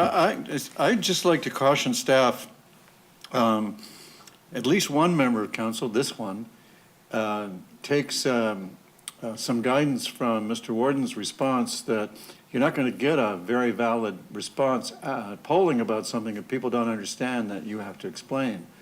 And so I think that's a decision for council to make what we poll about rather than just, throw it out there. It may be that everybody in council wants to poll it, but I can tell you I don't want to. Councillor Adams?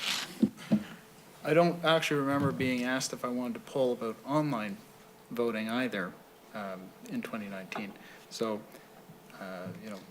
we could go through every question, I suppose. And I wouldn't want to try and pre-phrase the question, and that's why I left it with our staff to consider the issue and how best to ask the question.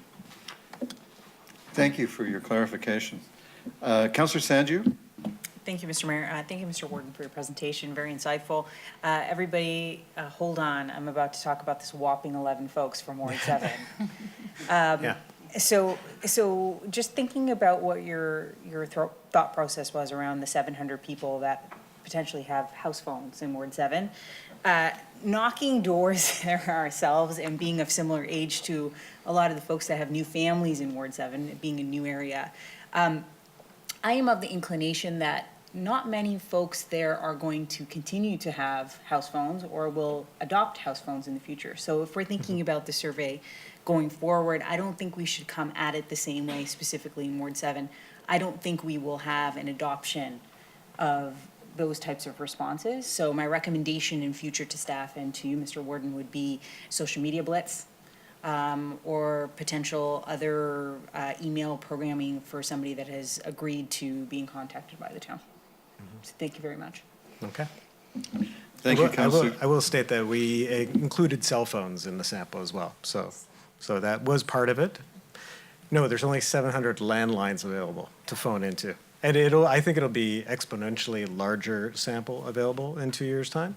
But yeah, so cell phones were part of this endeavor. 15%, I believe, of the results were conducted by cell phone. And I think it did skew a little bit higher in Ward 7.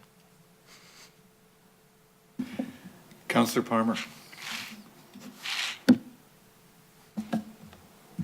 Thank you for your presentation.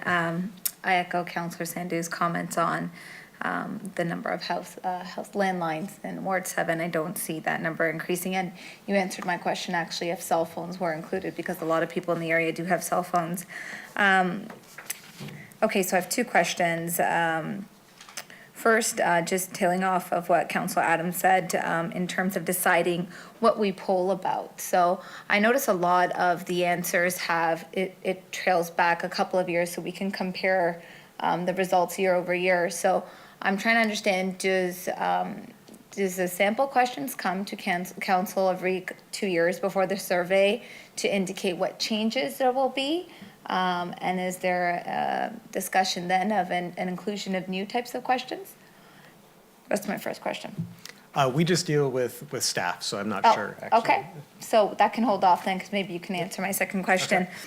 Website results, will we receive the website results? And the reason I ask is because I believe that you made a comment that people will go online to do something else, and only if they're really engaged will they actually complete the citizen survey. But I know as a councillor myself, I promoted the survey on social media, and I believe the town website was also promoting it as well.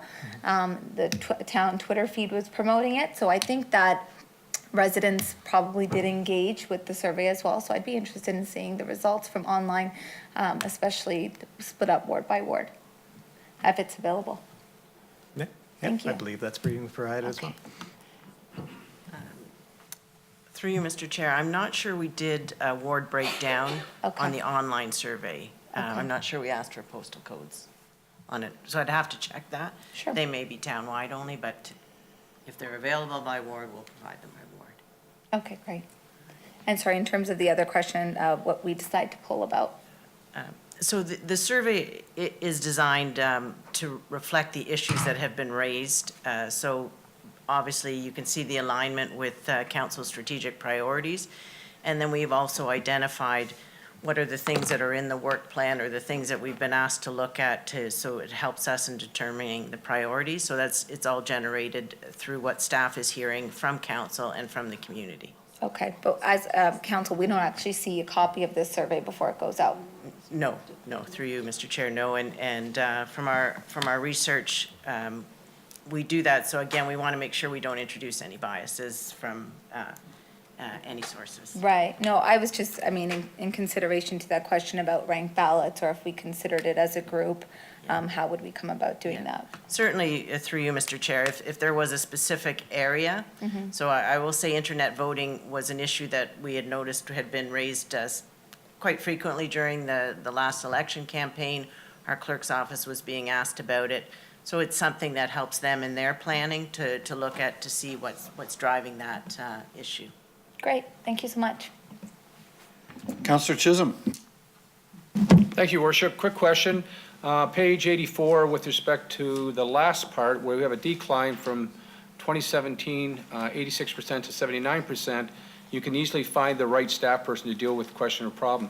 Maybe this is a question of staff. The down on that, could that be attributed because of Service Oakville as the first front? Through you, Mr. Chair. Actually, the numbers went up when Service Oakville was introduced because it did actually make it easier for people to find a person to talk to because there was somebody answering the phone.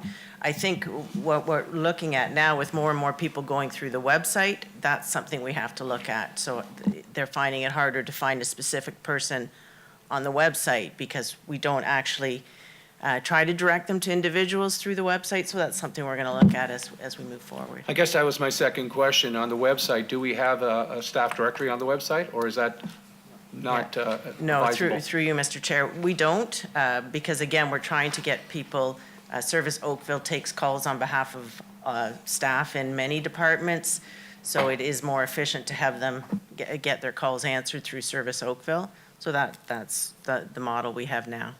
Thank you. That's something we're looking at going forward.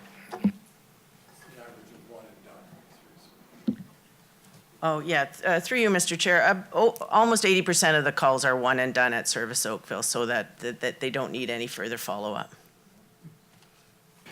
So are we satisfied that the website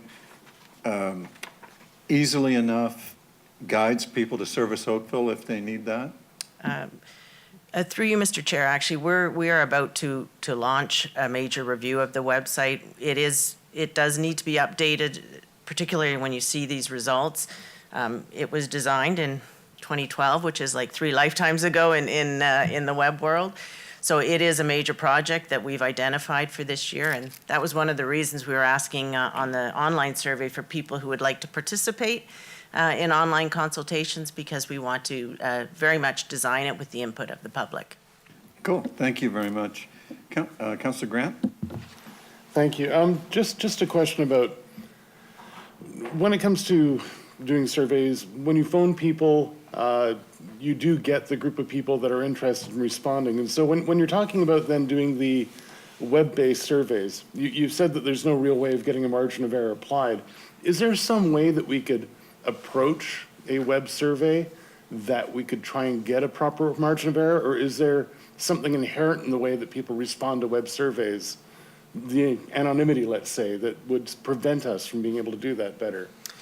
So, I mean, and the reason we say this isn't necessarily a representative sample is because it is self-selected. We're not, people are coming to us rather than us going out and pulling out a sort of representative sample of the population and saying, please do this survey. It sort of sits there and people get to decide for themselves.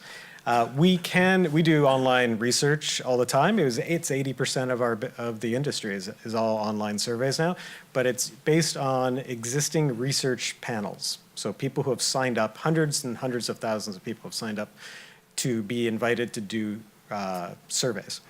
The problem is that it's more difficult to do that at a local level because there's just not enough people at a local level to get us a robust and reliable sample. So in Oakville, we could do an online survey in that way, and it would be quite reliable, but we would only be able to get about 200 people. Yeah.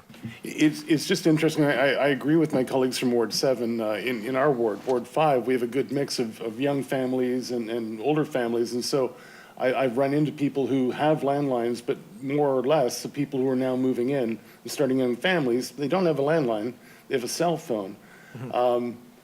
It's great that we're trying to contact people through cell phones, but that's a much more difficult list to get to, I believe.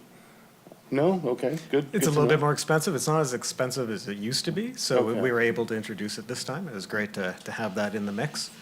Yeah. But even then, you're contacting people, and if they say yes, it shows that they're interested in being part of the survey. So it would be good to see if there's some way that we could do that web-based, because again, given that the internet does seem to be the way that most people are responding to the town, if we could try and get that engagement through a survey. Yeah. All right, thank you. Yeah, we do mixed methodology surveys all the time. We're always able to maybe have a mix of, online and telephone and so on. But the beauty of it too is that as my colleague, Councillor Knoll pointed out, Glen Abbey came up in the self-directed survey.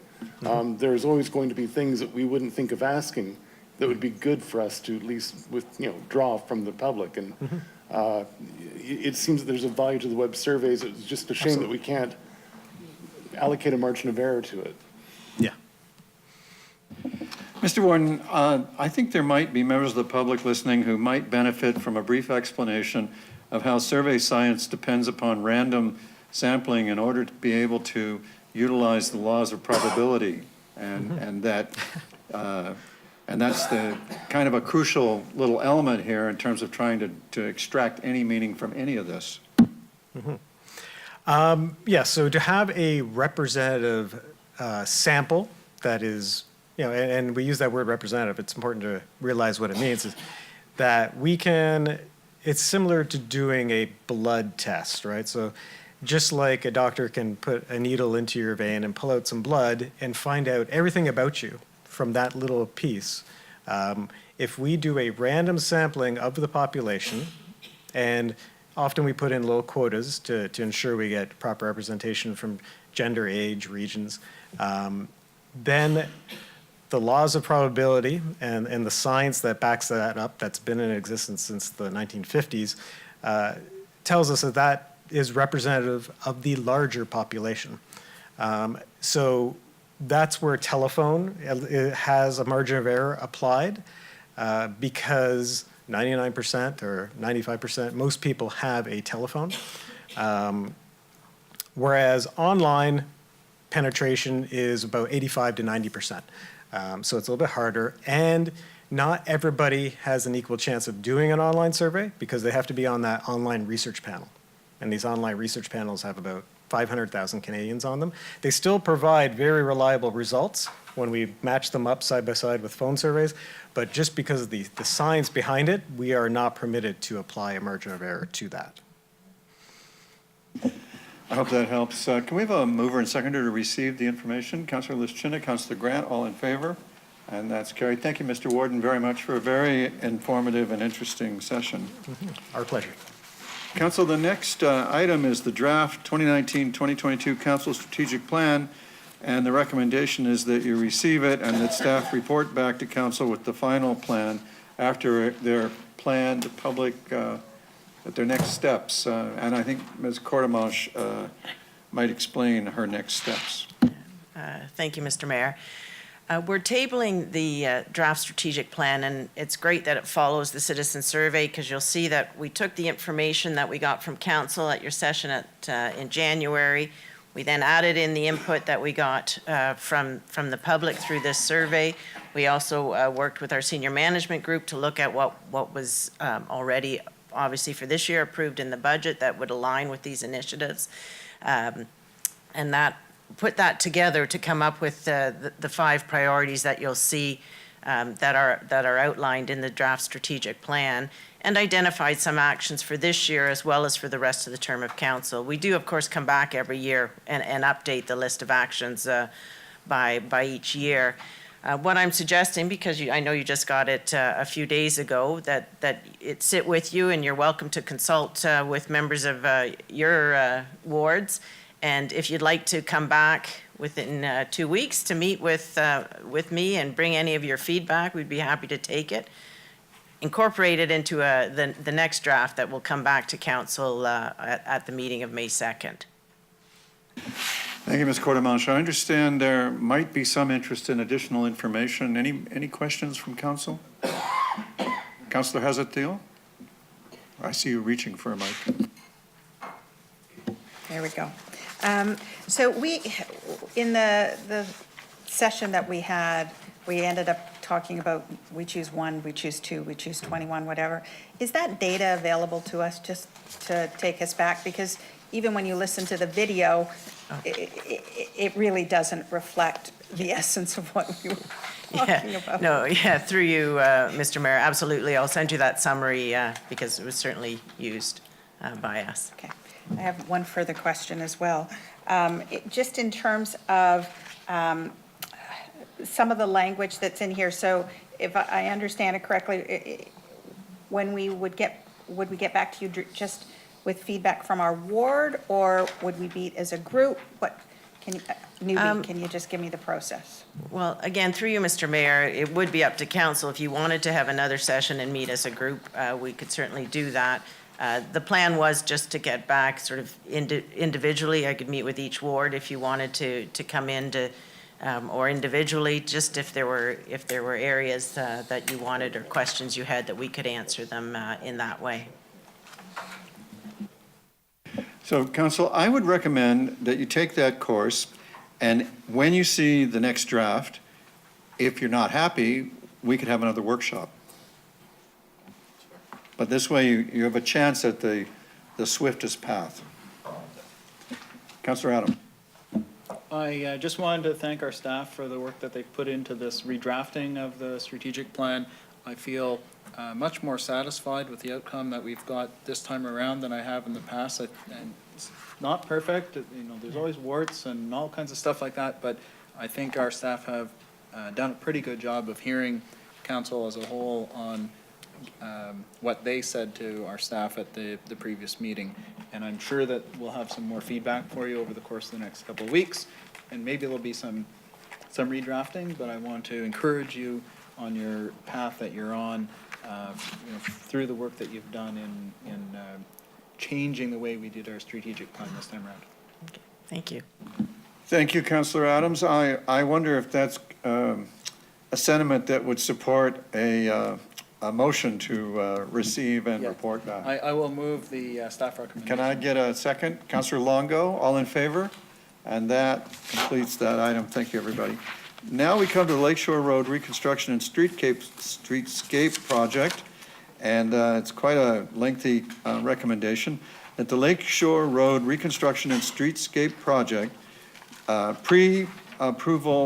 budget pre-approval report from the Engineering and Construction Department and Finance Department be received, that the 2020 budget allocation of $10,792,000 for the capital project, the downtown Lakeshore Road Reconstruction and Streetscape be pre-approved, that the contract for the Lakeshore Road Reconstruction and Streetscape project be awarded to CRCE Construction Limited of Concord, Ontario in the amount of $19,940,930.50, excluding HST, as the lowest compliant bidder as provided for in Purchasing Bylaw 2017-095, subject to confirmation of Region of Halton budget approval for regional project costs as per the memo distributed.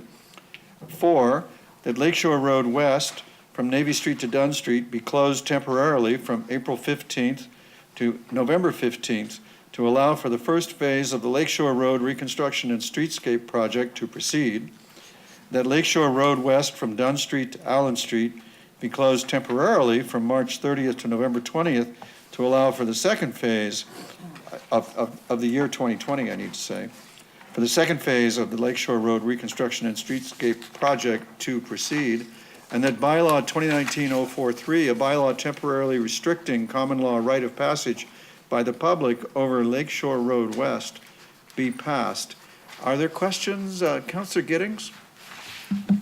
Thank you, Mr. Mayor. There's the supplementary note that came out regarding regional funding for the regional part of the service work.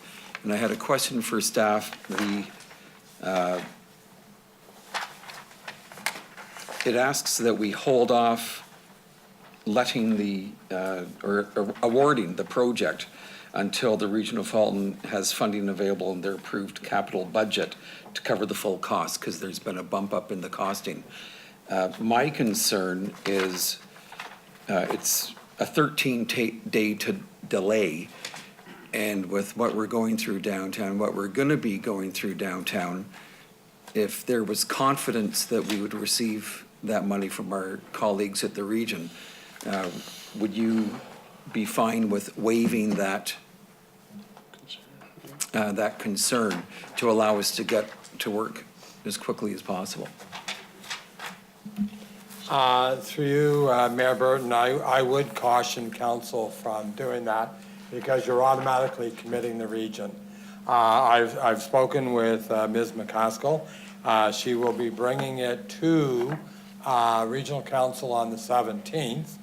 In terms of, in my discussion, and happens from time to time, it's not unusual that one party will have to go back and get another party to approve additional money. In the case of the contract documents, though, we will be providing all those documents to the successful bidder and asking them to proceed with the execution of the documents, bring them in to us, and as soon as that approval happens on the 17th, we will sign off on those documents, which lets us actually start the project on April 22nd. So there should be no delay as a result of having that qualification in the recommendation. So for clarity, it won't delay any of the work at all? The shovels will be in the ground as quickly as they would have been? We will be suggesting to the contractor to get mobilized, bring the documents in, and as I say, we'll execute. I anticipate they'll be sitting on my desk on the 17th and be signed. Thank you very much. Mr. Mayor, if there aren't any other questions from our council colleagues, I'd be happy to move the amended recommendation. Thank you. I wonder if your colleague is going to second it. Very good. Any other questions? All in favor? Opposed, if any, and that is carried. Thank you, everybody. Been a long time coming, only 10 years. Council, the next item, number 6 on the agenda, is the report from the Clerk's Department on behalf of the Council Code of Conduct and Related Protocols Review Subcommittee. And the recommendation is that the policy approved by Council on February 25th be reconsidered, and that the Council Employee Relations Policy and Associated Procedure attached as Appendix D be approved. Councillor Hazard-Thiel. I'd like to move that we accept the, as written at the subcommittee, and I'd like to acknowledge the CAO Green for the work he did and the open-mindedness that the town staff had in redrafting this, and in particular for adding the working partnership principle, because I think it does speak to the spirit of what the councillors really look forward to every day when they show up to engage with the staff. So I'd like to move it if I may. Thank you. It's moved by Councillor Hazard-Thiel and seconded by Councillor Elgar.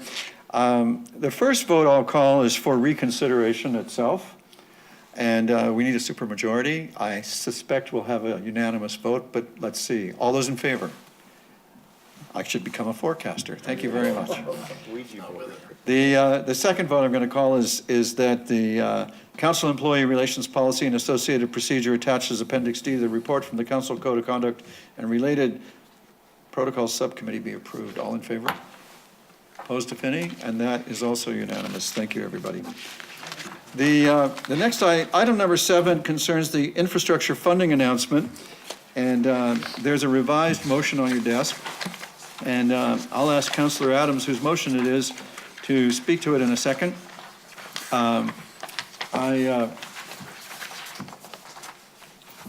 So you all have that, I believe, right? Yeah. All right.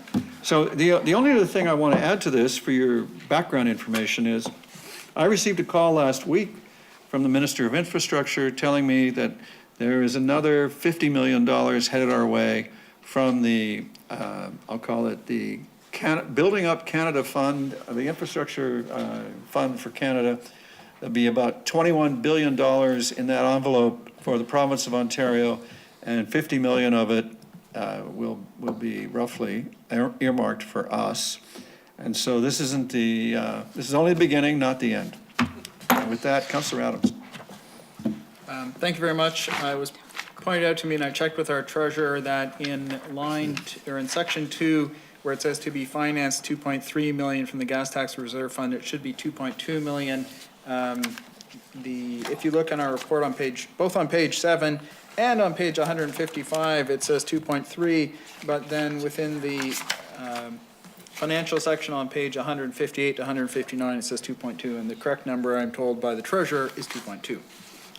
So if you could read that in, that would be appreciated. In consultation with our staff earlier today, I'm suggesting a change to part 3 that would read that staff report back on the use of the remaining one time, not on time, additional gas tax funding on civil-related projects such as roads, active transportation infrastructure, bridges, storm sewers, and erosion protection as part of the budget process. These are all things that would speak to some of the things that we just saw in our survey, and they are things that generally wouldn't attract operating costs to go with them over time. And finally, the piece around storm sewers and erosion protection, for those of you who might not know, we have a large infrastructure requirement around that coming towards us, and we ought to start thinking about it. Thank you. I think I wore out my microphone. It's refusing to work. Oh, wait, here we go. Well, thank you very much for the detective work on what the real number is, and the rest of it was, especially about the operating costs, spoken like a true budget chair. Councillor Elgar? Yeah, my question is just to understand why the museum coach house was the one that was picked, if we could, just so everybody knows. Thank you, Councillor Elgar, through the mayor. The coach house has been a project which we have applied on 2 occasions under a competitive process for federal and provincial grants. And neither occasion, this was in the last 5 years, on neither occasion were we successful going forward on it. We had thought about it, putting it in the forecast as a tax levy supported item, but our expectation is these programs do come along from time to time that support cultural grants, which includes the federal gas tax. And this was an opportunity that we seen to actually bring that project forward. We do have a short presentation if council's interested to see what's involved with the project, but it is a heritage building that belongs to the town on the Urchlis estate. It is in need of revitalization and can actually be brought into our recreational program and cultural program, which we know our citizens value, as demonstrated in our citizen survey. That's one of the things where they talk about helps make Oakville the most livable, or one of the most livable towns in Canada. So we just seen this as an opportunity. It fits the criteria perfectly. It's eligible for the funding, and it's a decision this council can make on its own. So my recommendation to you is go for it this time. You've got the funding available from the federal announcement of a one-time grant. I think it's a perfect opportunity to introduce that program. As you know, I'm the civil engineer of the group, and quite often it's the hard infrastructure. But when I met with my executive team last week, this just seemed like the right opportunity to capitalize on it. Well, I thank you for the explanation. I just wanted to make sure it was really had bubbled to the top of the list. Thank you. It's been there for a number of years, just unfunded. Councillor Chisholm?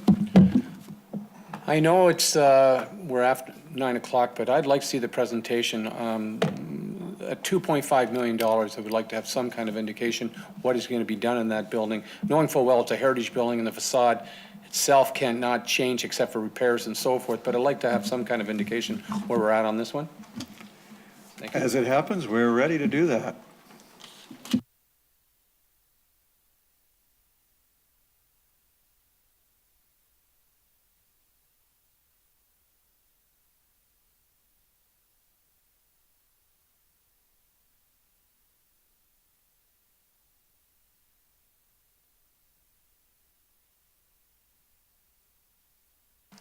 Can you hear me now?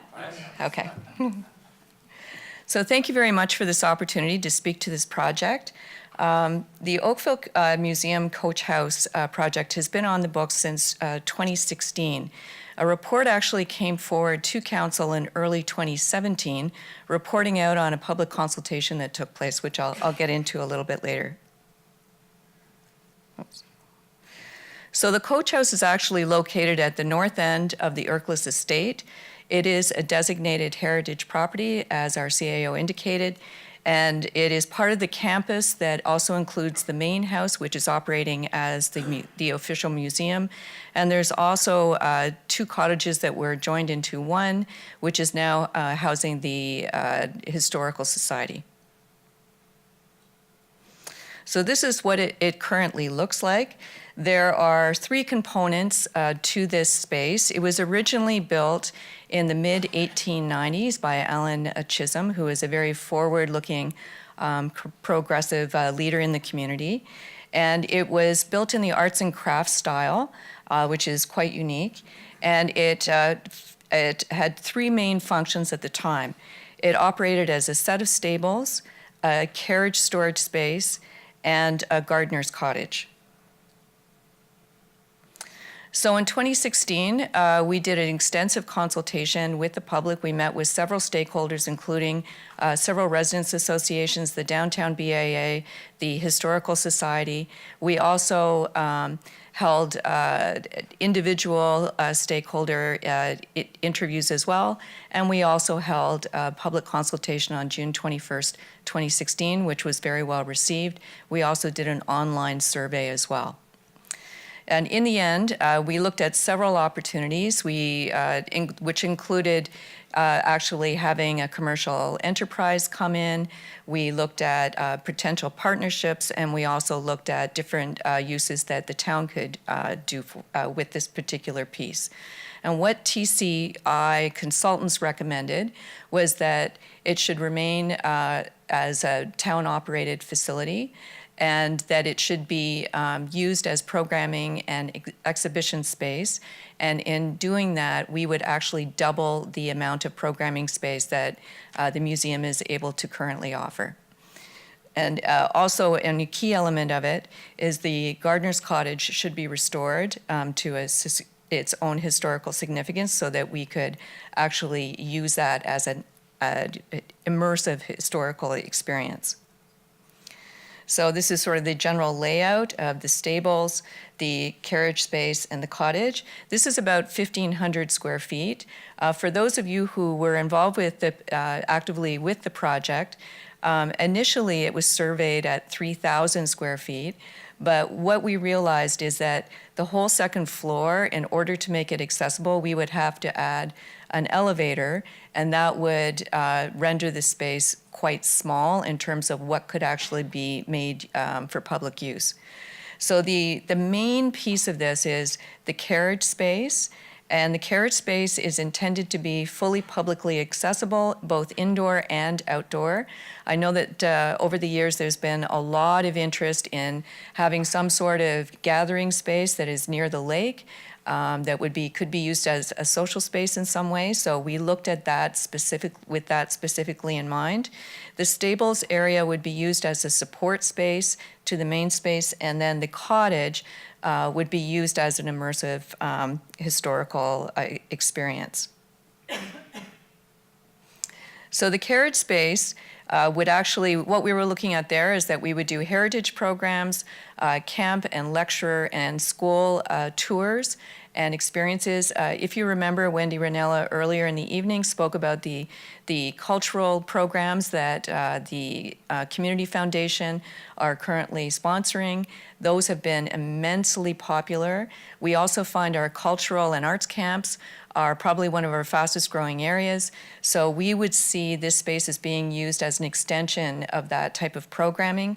We also looked at cultural events that celebrate the history of Oakville, which is, as everyone knows, incredibly rich and diverse. We also looked at opportunities for art exhibits, and we also looked at community use. So we imagined, a lot of people had asked about opportunities for events where you could have a jazz trio, as an example, on a warm summer night. Perhaps it could be licensed, and given how the proximity to the lake, that people were very interested in that type of event. Also, small-scale weddings and celebrations as well. The stables would include the washrooms, storage, kitchen servery. It would not be a full kitchen, but it would be more of a catering kitchen, which could support the events in the main area. Program support space and workspace. One of the really interesting things is that the architects had actually looked at how we could preserve the outline of the stables, so that there are still the original wooden partitions that are still in place. And it was sort of a really interesting unique way of preserving some of the more beautiful features that are actually in the space. And the last piece, we would certainly be looking at Dr. Juliet Chisholm's office and doing a full historic restoration. For those of you who aren't aware, she was the first female pediatrician in Oakville. And also, I should mention that Mr. Chisholm actually owned the first automobile, and it was stored in this facility. And also, we would be looking at doing some sort of artist in residence workspace with the possibility that an artist might live on the second floor and that they would provide programming and interactive events with the community. So it would be a fully immersive experience. On the outside, which is of particular interest and was certainly a high degree of interest for our residents who came out to our public consultation, we'd be looking at an area that could be used as a performance area and also outdoor program space as well, which would then allow us to support special events and events that would attract people to that particular area. And I should mention that the reason why this is all available is when we built QEP, it meant that a lot of the materials and historical artifacts that were currently in storage in this space got moved to QEP, which was a more appropriate venue. We are able to display a lot of the artifacts now because so many of them are of such great interest. And it allowed us to free up the space and completely reimagine how we might use it in the future. The projected cost is $2.5 million. You would have noticed in the original 10-year forecast, it was sitting at 1.8. However, as you have heard earlier in previous facility discussions and construction costs, they are going up exponentially. So we tried to adjust it to where we think that cost will come in.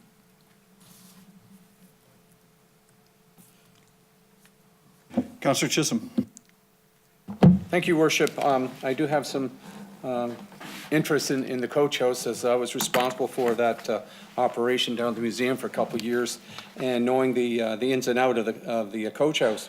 Now, understanding there was not in the 80s, there was a renovation done in the coach house with electrical and everything else, and I would assume this is all going to be the internal will be done, not the outside per se, or is there work going to be done on the outside of the facade under the Historical Heritage Act? Can we make any adjustments to the outside? My understanding is that the actual facade is protected. However, we are able to build the outdoor terrace. Okay. Yeah. So that's fine. I have a real challenge with this. Colleen, with respect to the 2.5 million, I understand, is there any way we can consider, because now we're putting program space and we're bringing more people down to that area, which there is very limited parking in that area. The one issue of the challenge we had way back when, and it was a consideration, and it might be something to look at, that King Street, that part, the dead end King Street, is under roads. There was some discussion of turning that into, under the bylaw, under parkland, and redeveloping that for parking lot. Looking at the Lawn Bowling Club and the Oakville Club and the Historical Society, and now the Coach House, I really would believe we need to do a revamp of that whole area with respect to parking, because I think there's opportunities for more parking stalls to accommodate this 2.5 million. And if that can be looked at, I would greatly appreciate it as part of the construction or development.